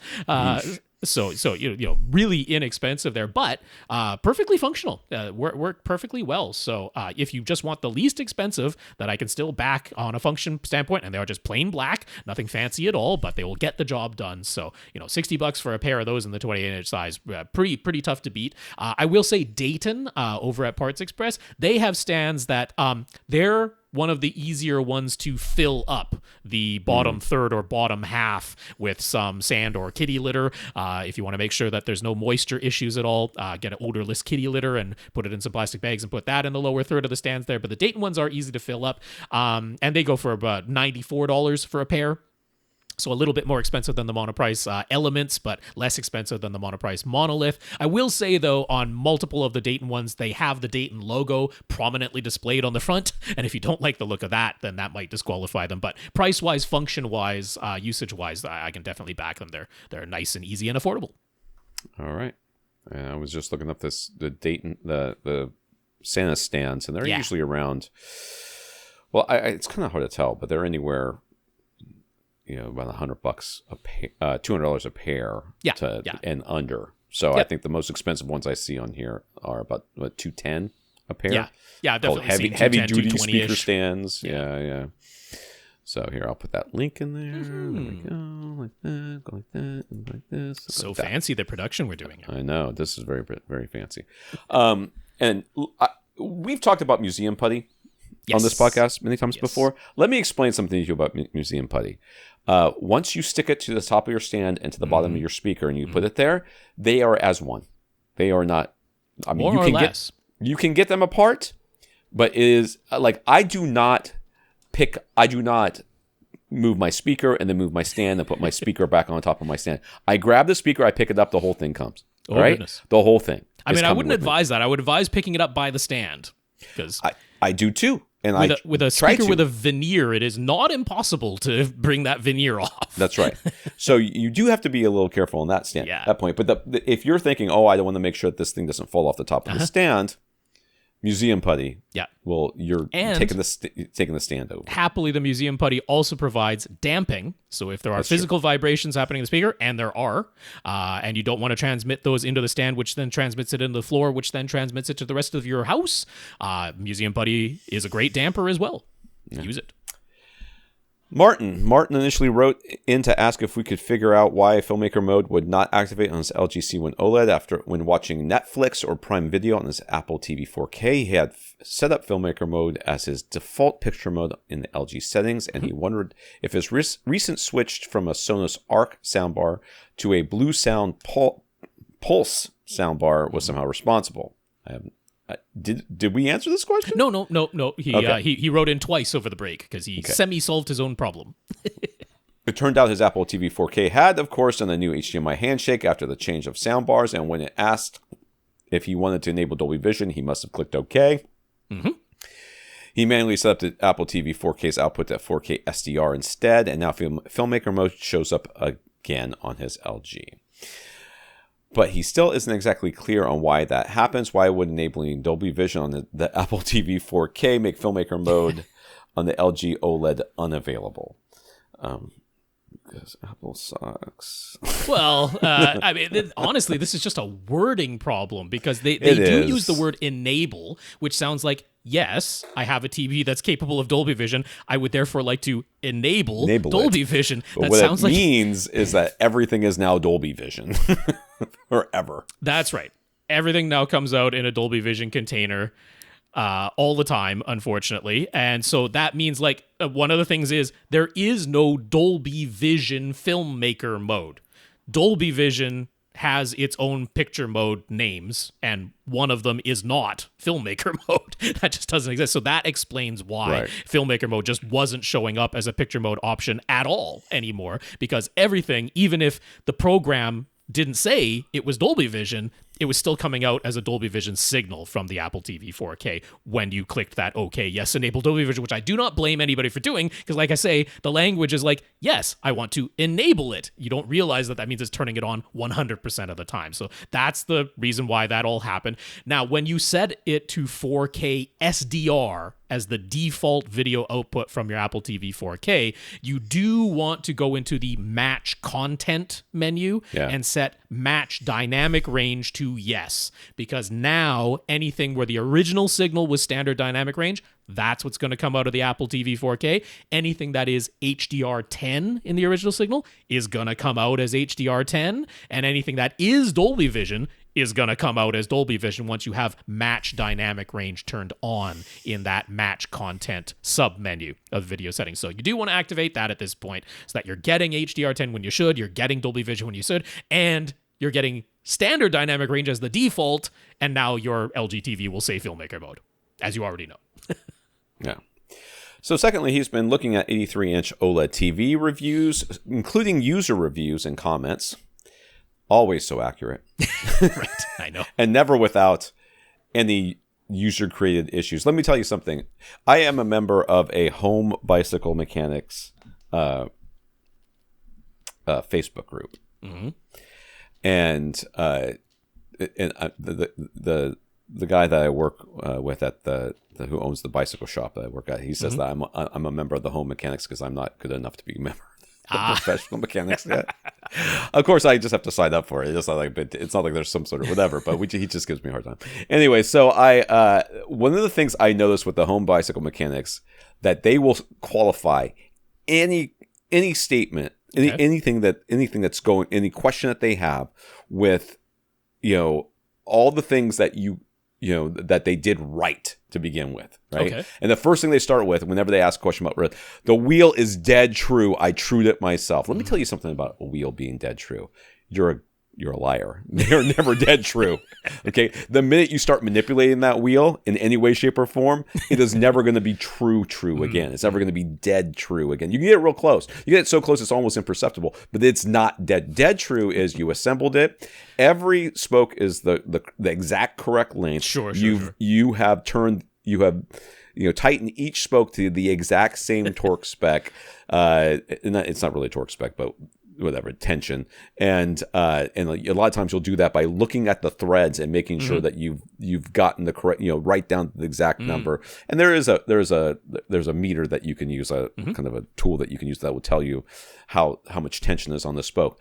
And even then, it might not be like, if there's any anything off manufacturing with tolerance. anything. Sure, yes, any tolerance issues anywhere in any of this thing, your wheel is not dead true. But every single person, and let me tell you something about all these people, these customer reviews of these 83-inch TVs, they have set it up perfectly, doing everything right. It is definitely the TV that's the problem, in case you're wondering. All right. Anecdotally, yes, I can say words. It seems as though the larger 83-inch panels specifically have more complaints about banding, uneven gray uniformity, and other panel imperfections as compared to all of the smaller screen sizes. Should he avoid upgrading to the larger 83-inch size until manufacturing improves? Ask every single reviewer if they're using YouTube. Okay, let's just start with that. Okay, so could there be, like, I don't know, Rob's going to tell you, but let me from the standpoint of somebody who is buying a new big TV for the very first time in their lives, are going from a 55-inch to an 83-inch, and it's in the same place it was before, and they're like, it looks so much worse than my other one. Does it? Does it, or is it big enough that you're finally noticing all the things that were wrong with your old that your old TV also was doing wrong, and now you've got a bigger TV and you can actually see them? Is there a lot more banding, or are you streaming YouTube and do you have the settings all screwed up? Do you have all sorts of issues with the setting, like which picture mode you're using? Do you? I mean, like, there's 1,000 things that could cause the issues that you're talking about, and the last one I would consider is that the TV is broken and that all 83-inch TVs are somehow bad.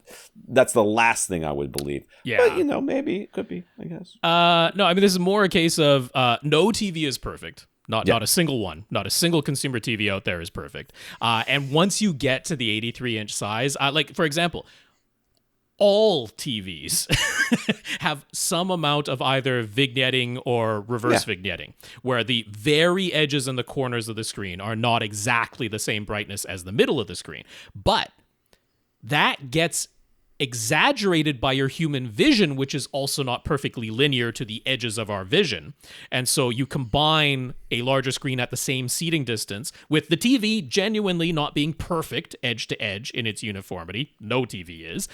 Combined with your human vision not doing it, and it gets exaggerated to where you're like, if I just stare at the middle of my 83-inch television with a 50% gray slide on there, the edges and the corners look darker to me. And it's like, yep, yes, they do. Stare in the corner. Stare in one corner and see if it suddenly looks brighter than everything else. If you backed up a whole bunch to where it now only feels the same field of view as your old 55-inch TV, right.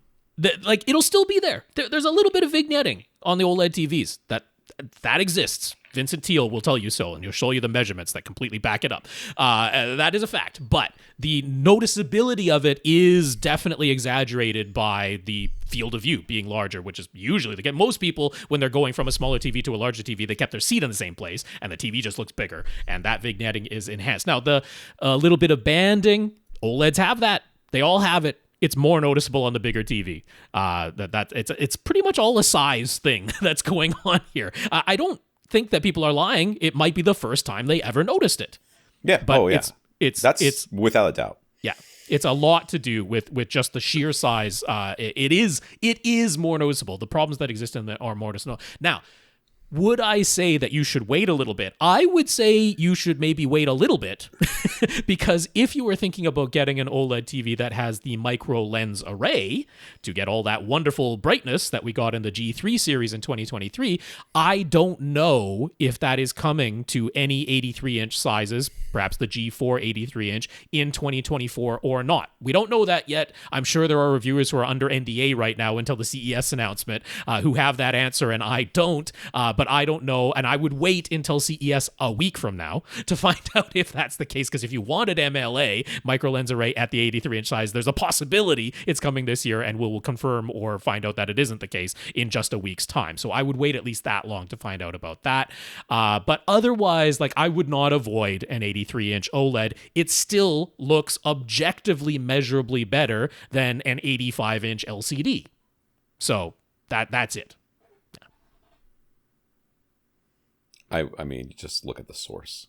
Not just the source of the video, but the source of the review. Just look at the source. There's also, I know there's a contingent of these weirdo Samsung TV fans out there who go around slamming LG's OLEDs at every opportunity, and then they're upset that there is no 83-inch quantum dot OLED yet, so they just post a bunch of negative reviews of all the 83-inch LG OLEDs because they're like, yeah, there's something wrong with them because we can't get a Samsung 83-inch right now. And there is a Samsung 83-inch OLED in their model lineup, but it uses an LG panel, and there's these weirdo Samsung fans who are like, betrayal. So yeah, there's some of that going on if you look at the customer reviews.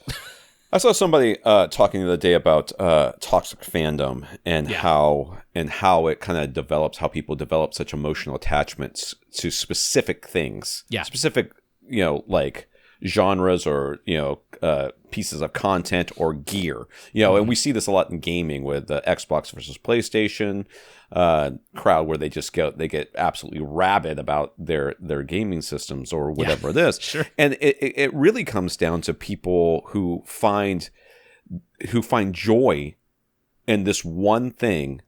And literally, that's like the primary way in their lives that they find joy. And I'm not saying this as any sort of insult. Just let me be clear. They get this dopamine, serotonin, whatever. It's a hit brain chemical reaction for sure from one thing in their lives. And any talk that something else might be different or might be better or that it's not as good as they think it is, they take as a personal attack on their ability to feel joy.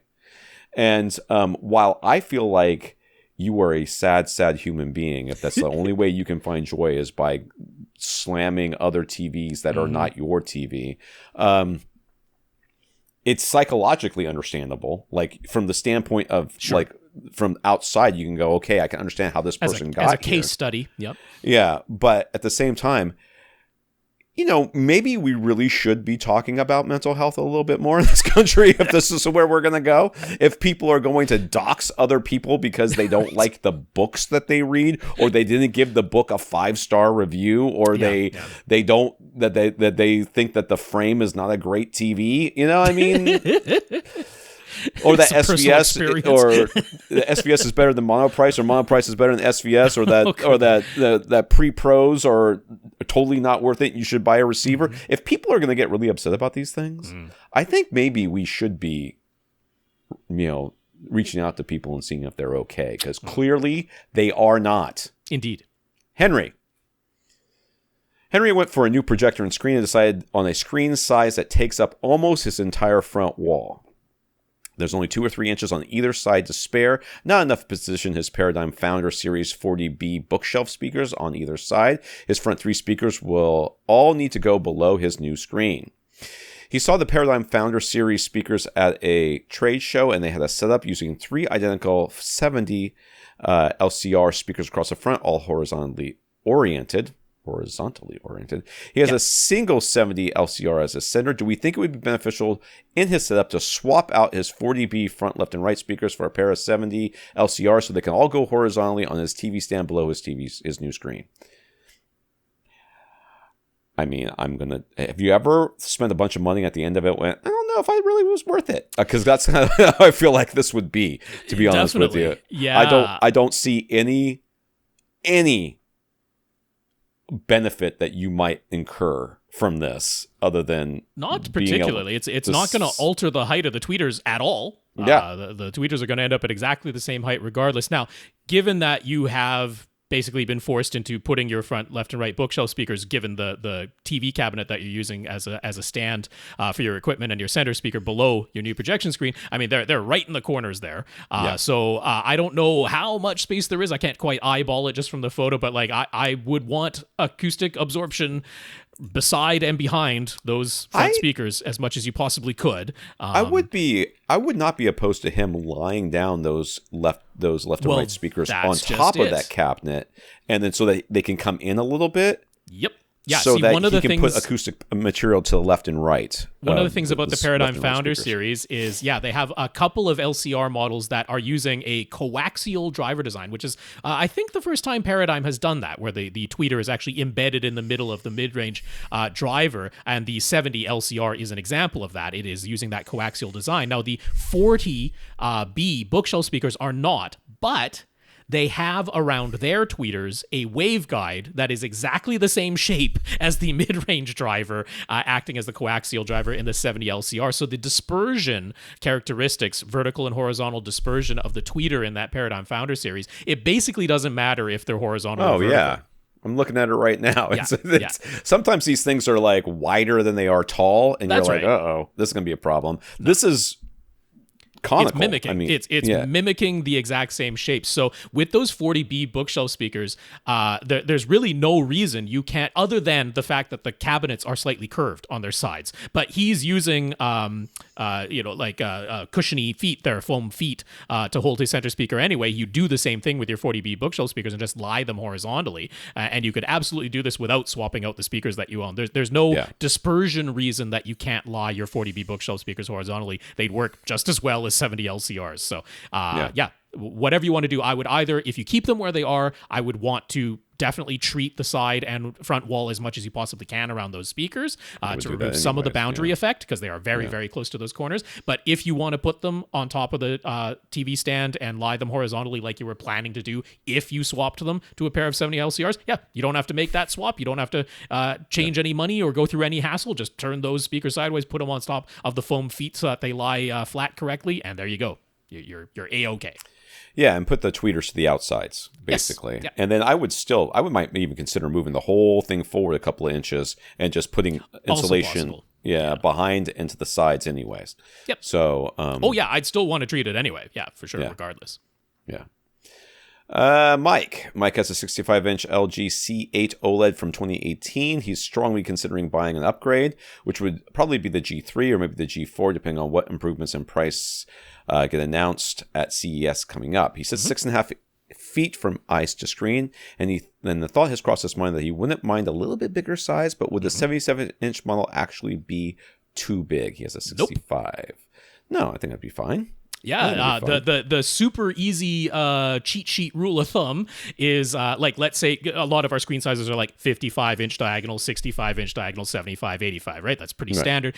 If you take that and turn that into, so if you have 55-inch diagonal, turn that into 4.5 feet, or if you have 65-inch diagonal, turn that into 5.5 feet, right? So you bring the number down one and move the decimal place over. That's like the little cheat sheet that you can do. That pretty much always gives you the 45-degree field of view that I happen to like best for movie watching. I love a 45-degree field of view. It's wide enough that it basically fills my whole sharp field of view in front of my eyes, but it's not so large that I have to turn my head to see the sides of the screen. Right. And to me, that's the butter zone comfort area where it's like, it's really enveloping. It fills a portion of my peripheral vision, but not so much that I actually have to turn my head or move my eyes a whole bunch to take in the whole screen. So I say that 6.5 feet from a 77-inch or a 75-inch TV is like just about perfect. That's pretty much exactly the size that I want. I do not think that's too big.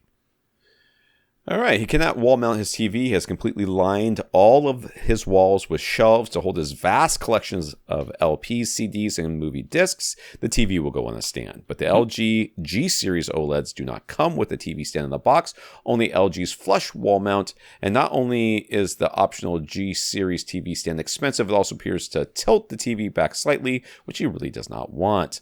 So do we have a suggestion for a TV stand to hold the LG G-Series OLED? There are like a bunch of them. I'm trying to find the article I wrote about it. There's a bunch of them that basically take the wall mounts. The VESA mounting holes on the back that you would use for a wall mount, and then uses that and then adds a stand. The idea for these things is to raise them up so that you can stick a center channel underneath them for the most part. And that's what you're looking for. Let me find this article. The ones I like readily available from Amazon. It's a brand called Pearlsmith. I've used multiple of them. I've bought them for my parents, I've bought them for my nephew, I bought them for my sister, and I bought them for myself, and they work really nicely. They are inexpensive. There's a nice model that has the weight capacity and the base size that you would want for a 77-inch OLED. It is $50, so it's certainly not breaking the bank. It is way less expensive than the official LG one that it has, and the Pearlsmith one, the $50 one that has the weight capacity for it, even swivels. So you can even bring in the swivel function, which is also a function provided by the official LG TV stand for the G series, except that the swivel function in the LG official stand is like kind of wobbly and crickety, and I wouldn't really want to use it. The Pearlsmith one works really nicely. I've used it multiple times. It's stable. It holds it well. It's a nice smooth motion on the swiveling. So yeah, I have nothing but positive things to say. I also like that they give you a plethora of height options on the Pearlsmith stands, which is important with the LG OLEDs because some of the LG OLEDs have their VESA mounting holes right down near the bottom of the TV, and some of them have them, like the G series has them closer to the middle. It gives you the height adjustability in the Pearlsmith universal TV stands to place the mount wherever you need it. And so, yeah, $50, I don't think you can really go wrong. There are even cheaper ones on Amazon, but yeah, I say why. Right. It's $50 isn't the type where I can't find that article right now. I'm going to have to look for it later. Mike made himself some DIY absorption panels. He already built some 4-inch thick base traps, but it turns out they don't quite fit in the spots he originally envisioned. When he was first planning things out, he intended to make 2-inch thick panels for his side walls and back wall, but since he already has the 4-inch thick base traps made, and they would fit fine on the back wall, can you just use them there? Yes. No one's going to stop you, dude. There's no absorption police. If there were, we would be detectives or something. He was under the impression that the thicker base traps are intended to absorb lower frequencies, but will also do a good job of absorbing the higher frequencies that the 2-inch thick panels were designed for. Absolutely not. Once you build them too thick, they ignore all treble. Treble just passes straight through them. Oh, God. And they only absorb Someone's base. Just clip that part of the thing out. It's just passes right through. Oh, like, because that's how science works. And I'm giving you, I'm saying this, I'm not giving you specifically a hard time, but it's a completely understandable question. But if you think about it for a second, you're like, well, how would that work? How would that work? How would the base trap know it's just for base? The phrase I want to champion a lot in 2024, which I've said before, but I want to say it even more this year, is by what mechanism? Yes. How would that happen? Yeah. Good news. The thicker you make your base trap, more or less the better, with essentially no downside other than it's a thicker trap that has to be put on your wall, and obviously that has a physical implication to it. But yeah, I love using what is it, acousticmodeling.com. You can model any acoustic panels, absorption panels that you might be trying to build there, and yeah, if you put in the thickness, they use millimeters there, but pretty much equivalent of 2 inches versus 4 inches. I didn't bother with an air gap or anything like that. This is just 2 inches of insulation versus 4 inches of insulation. The absorption in the treble and the mid-range, actually it's even smoother and more even in the thicker panel than it is in the thinner panel, but we can see an obvious drop off everywhere below about let's see, if we get down to that like half in the absorption coefficient, then the 2-inch panel is really not doing anything useful below 500 hertz. There's a tiny bit of absorption happening, but really not much, whereas the 4-inch thick panel is getting you down to about 100 hertz or so. Really quite effective down there, and yet every bit as good, in fact, slightly even smoother absorption in the mid-range and treble as well. So other than physical considerations, there's really no downside to using the thicker panel. 100% put those on your back wall. You already have them. They already fit, and there you go. Yeah. I'm still looking for that stupid article. I know. What is all this acoustic modeling stuff? It's a great place. It's a lot of fun. Jason has a fairly simple setup in his family room. It's a 65-inch LG C8 OLED with a Denon S750H receiver and only one source device, an Amazon Fire TV Cube. Sorry. Cube, yes, the Cube one. I don't really like the name Fire. Well, they're stuck with it now. They are, but why? Why is it Fire? Why would it be Fire TV? Well, I think that was before people started calling things Fire. Like, that's Fire. I don't really like that either. All right, he's been having some irregular video glitches that don't seem to follow any sort of pattern of predictability. It happens across all apps and only lasts a moment or two. When the Fire TV Cube's output resolution is set to automatic up to 4K. The video does not completely or fully disappear. There will just be some horizontal lines for less than a second going across the screen, or if the screen goes blank between switching content, sometimes it'll stay blank for a longer period of time than usual, as if it's having trouble making the HDMI handshake. He has found that if he forces the output resolution to remain at 1080p, he doesn't have any of these issues. So it could just be a problem with one or both of his HDMI cables. They were an inexpensive 6.5-foot option from Amazon that says it's high speed and 18 gigabits per second. Is there any way to test the cables he is using now before spending more money to try some different HDMI cables? Well, you don't have to spend more money to try different HDMI cables. You order them from Amazon and send them back if it doesn't make a difference. So there you go. Yeah. That's the easy thing.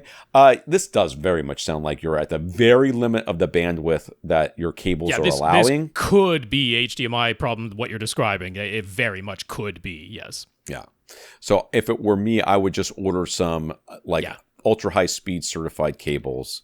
Yeah, I mean, you don't need ultra high speed for an Amazon Fire TV Cube. Premium high speed would be fine, but order the ultra high speed anyways, because why? Why not? Yeah. Just do it. What I would say is get ones that are certified, which includes Amazon Basics. Amazon Basics is certified and is not going to break the bank and is definitely available to order from Amazon. So, and it's not like you're going for some crazy length either. So, that is something I could easily recommend trying, because it is super easy to send back if that is not the fix. It is within the realm of possibility that this is a Wi-Fi issue. If you are not hardwired, I know at my parents' place, their TV is like the floor directly above where the all the electrical service comes into their house. So right in that corner is like an EMI crazy zone.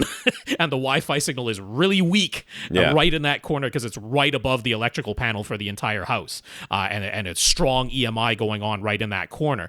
So I know that they have had glitches in streaming things through their Amazon Fire TV that I have set up for them. And I've tried repeaters and all kinds of things. And I've got a setup now where I've got like a repeater in like another part of the living room, and then brought a Ethernet cable all the way over to the TV from there. That finally got things working. But for a while there, I had dropped their resolution down to 1080p, which got the stream functioning properly. But normally people can kind of spot when it's like bandwidth problems with their Wi-Fi, right? Because it's not exactly what he described. Usually it's just like the whole video freezes or something like that, or drops to a really low resolution for a time and then comes back if it's just Wi-Fi bandwidth. So I'm saying it's not completely out of the realm of possibility, but what you described does sound like an HDMI cable that just doesn't have adequate bandwidth to go through. And the ones that he linked to in his email, they were not certified, right? So, I mean, anybody can claim anything. They can be like, this is a wackadoo bandwidth HDMI cable with 120 gigabits per second. Like, you can throw whatever the heck you want in a description.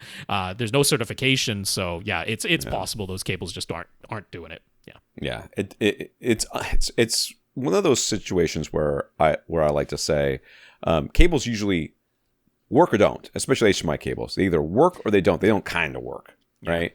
But occasionally they kind of work. And you're right.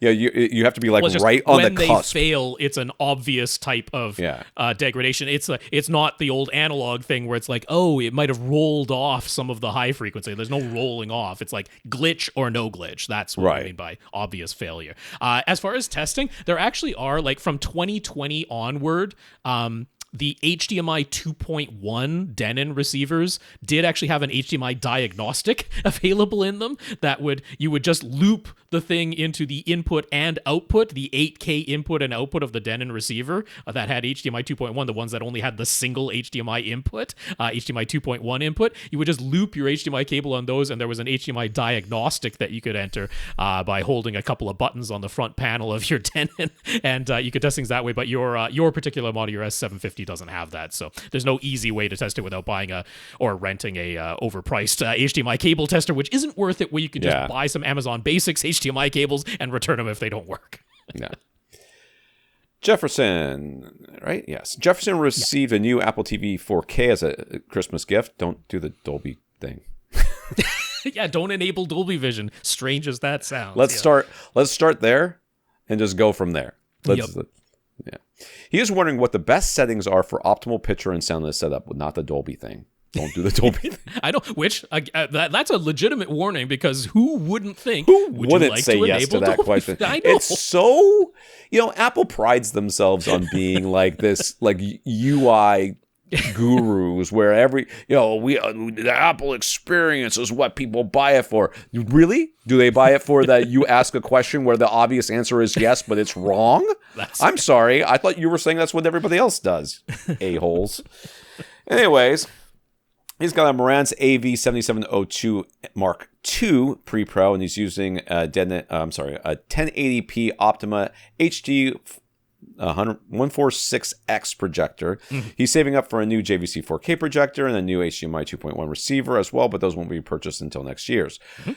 So for now, which settings for the Apple TV 4K will work best? It didn't seem to offer any option to output 4K.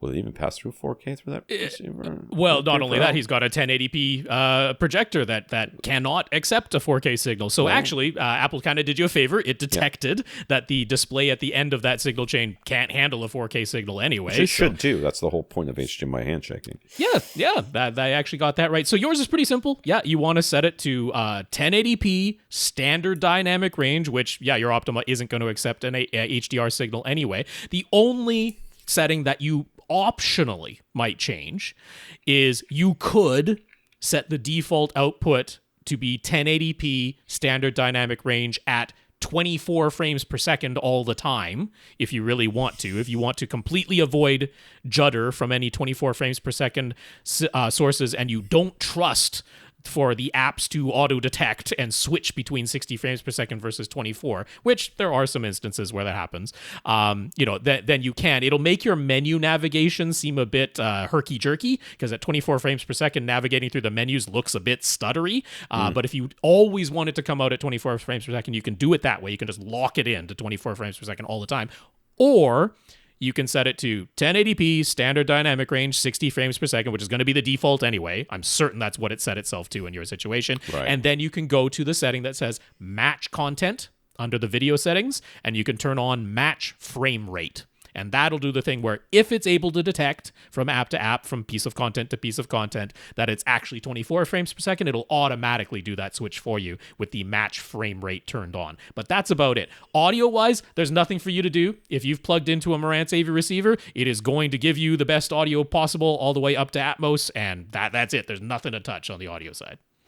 So he doesn't have any particular interest in using Siri. Can he leave Siri turned off, or is it necessary to have Siri available in order to get the best video and audio output? I'm going to say right now that I believe that the answer should be yes, you can turn her off and leave her off, and that won't make any difference.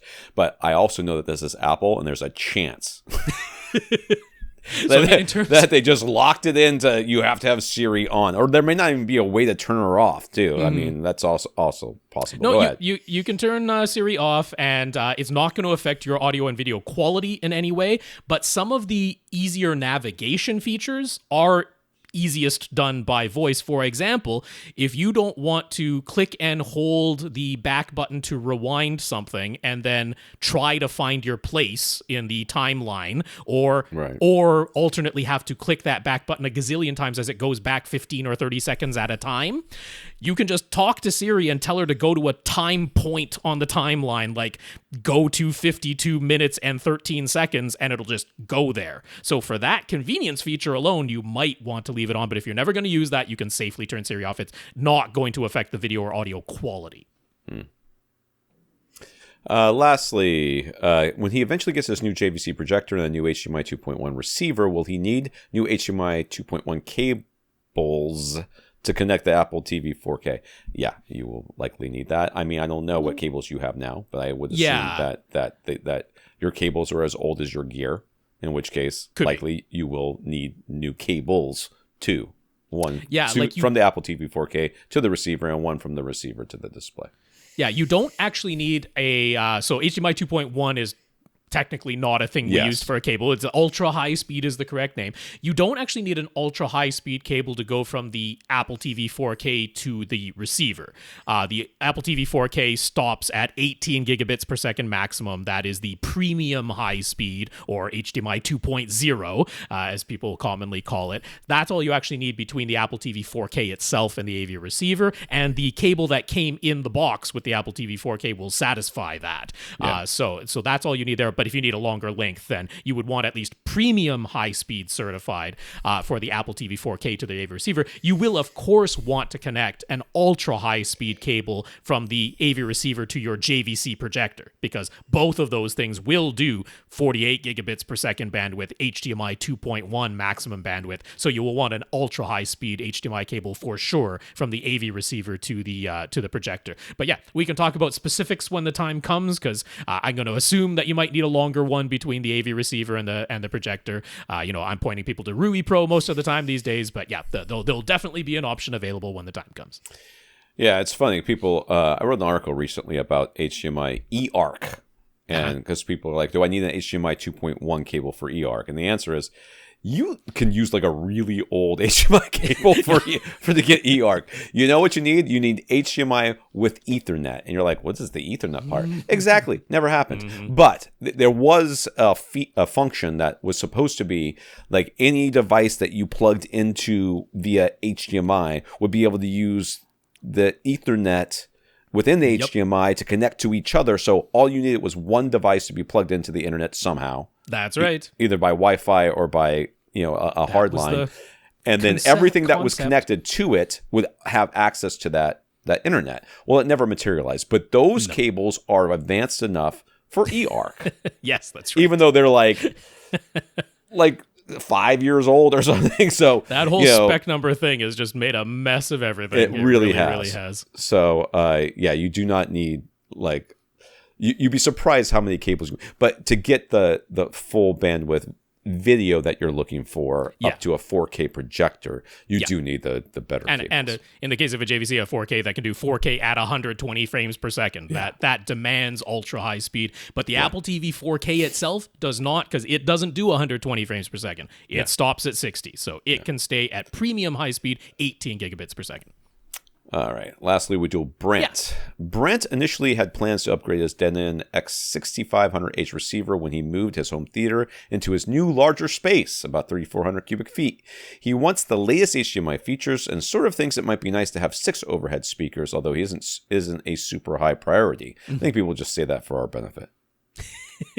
Well, if it's a whole buying decision where it's going to cost thousands more just to do that, they're like, yeah, I can live with 4. Yeah, I think they really want it, but they want us to convince them. Anyways, he's also getting an Emotiva Bass Aux amplifier. Regardless, he was eyeing the Denon X3800H, but he went ahead and got a Lumagen video processor because he listens to DJ too much, so that he has made any HDMI switching and the AV receiver a non-issue. So at this point, what would be the justification for getting a new receiver? 6 overhead, sure, but it would be a pretty steep price just for that. Should he actually just keep his X6500H at this point? Sure. I mean, you just spent a ton of money on that Lumagen. So, I mean, okay, so why do I recommend new receivers to people? Sure. And every single shopping guide that I have written over AV Gadgets, and I'll link some of them up here, every single shopping guide basically says the same thing: is if you're looking at a new receiver, there should the reasons that you should get one is A, your old receiver is broken, okay. And you have to have a new one, or B, there is an obvious feature upgrade. That's right. Or a number of feature upgrades that you want that your old receiver does not have. Now, I cannot express to you how little HDMI 2.1 really affects most of us. Even the people who say, oh, I'm a gamer. No, you're not. No, you're not. You're not a real gamer. You know what I mean? Like, they would laugh gamers would laugh at your system and everything else that you have. And you're probably not even got anything set up right. And it doesn't matter, okay? Because you're not a real gamer. You play games every once in a while. You play them for fun. Real gamers don't play them for fun. They play them because it's literally the only joy they have left in their life. And that's why they get so angry at other people playing the same game and either enjoying it too much or not enough. Whatever it is, they're mad at them for playing the game. Got a theme about people this week. I have a theme. I am irritated. It's the holiday season has not been kind to me. Oh dear. I don't know if you're aware, but we had a very bad day the other day. It's So anyways, most people, they're like, oh, well, I want to get the HDMI 2.1 for all the features that not only it has now that I won't use, but that it will have in the future that I will probably also not use. And look, we talked about QMS not that long ago. And not only quick media switching. Yeah, not only is it not available really anywhere yet, but the things that say it has, the things that say it works on, it doesn't actually work on. Like the Apple TV 4K. Yeah. So there is no guarantee that buying an AV receiver that has HDMI 2.1 inputs is going to do anything other than what it currently does, and it probably doesn't do anything that you care about anyway. It's also turned out in the case of the consoles, PlayStation 5 and Xbox Series X, that save for a very small handful of games, we really have not got 120 frames per second gaming. Really, the choice has become the best quality graphics with the ray tracing at 30 frames a second, or turn off almost all of the ray tracing to get 60 frames per second. It really has not been 120. There are a handful of games that'll do 120, but that really hasn't been a reality. And then even on the PC gaming side, most people are like, I'd rather have the 4K resolution and all the ray tracing and lock it in at 60 than have to buy dual RTX 4090s to get this up to 120 frames per second. It's just, it's a challenge to do the actual 120 frames per second thing. But if we would just want to look at what are the feature differences between the X6500H and the X3800H, because that's really what this boils down to. Are there features in that X3800H that justify you replacing your X6500H when HDMI 2.1 is not a consideration anymore? Because, that was a legitimate enough thing. That is a thing the X6500H just doesn't have and never will. And the X3800H does have HDMI 2.1 switching. That's a very obvious difference. But, yeah.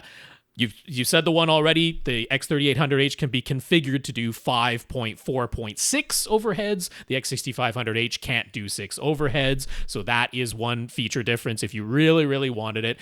There is the dedicated tactile transducer possible output on the X3800H. Yeah. The X6500H doesn't have that. But doesn't sound like he even has tactile transducers in his system, so that probably isn't going to be a compelling feature. There is the option to add on Odyssey Multi-Q X to use that with your Windows PC and have more manual filter manipulation that you can do in Odyssey. You cannot add, or you know what, 6500, I don't think the 6500H is new enough that you can add Multi-QX to it, but I'm not even sure if that's for real. But for sure, the X3800H, you can pay a whole whack of money and add Dirac to it if you optionally want to, and that is not an option on the X6500H. Let's talk about what are the actual filters, right? Because at the end of creating your Odyssey filters or creating your Dirac filters to your liking, there are filters built into the AV receiver that actually has to apply whatever the heck curve you've come up with. Right.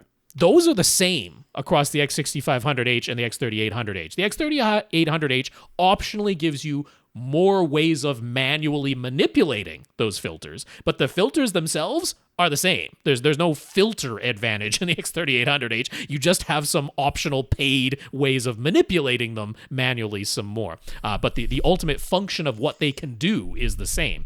So my answer to you is I don't think you should upgrade your AV receiver. I don't think there's a super compelling reason to do it. About the only thing Brent might honestly get out of it is the option to do 6 overhead speakers, 5 floor level and 6 overhead instead. I don't think that's worth it.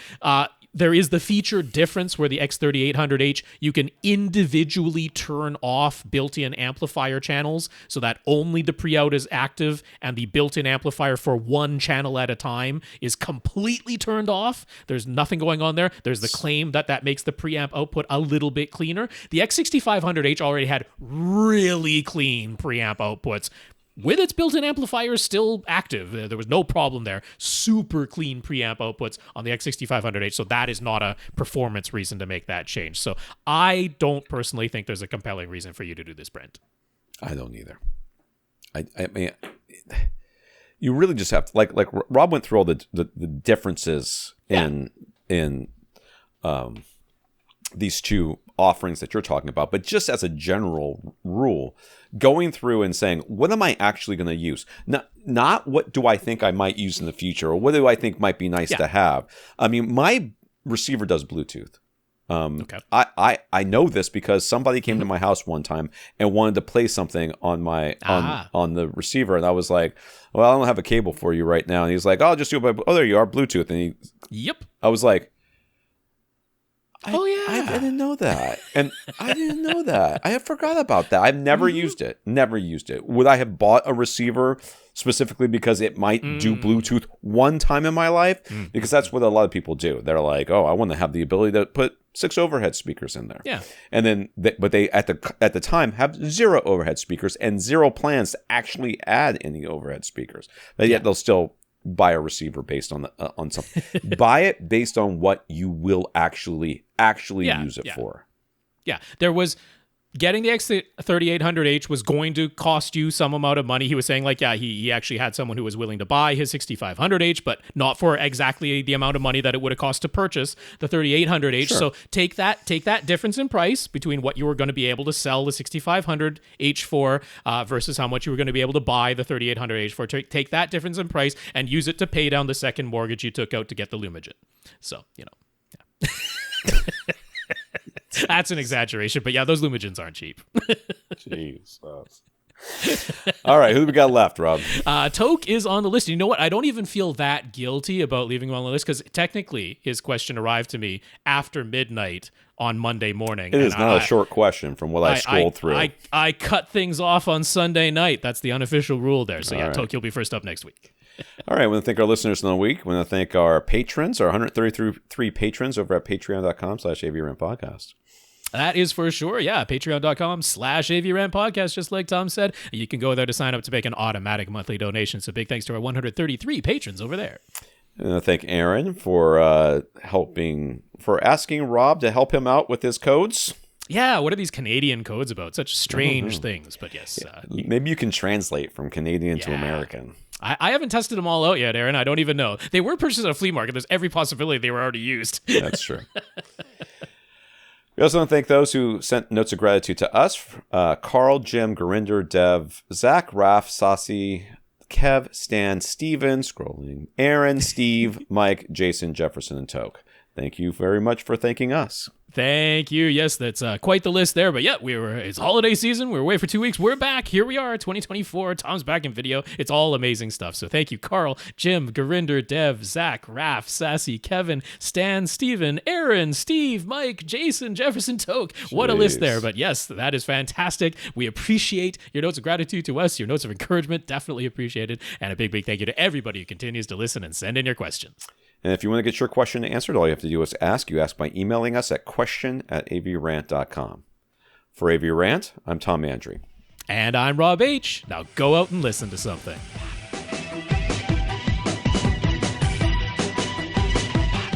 Want your question answered? Send it to question@avrant.com.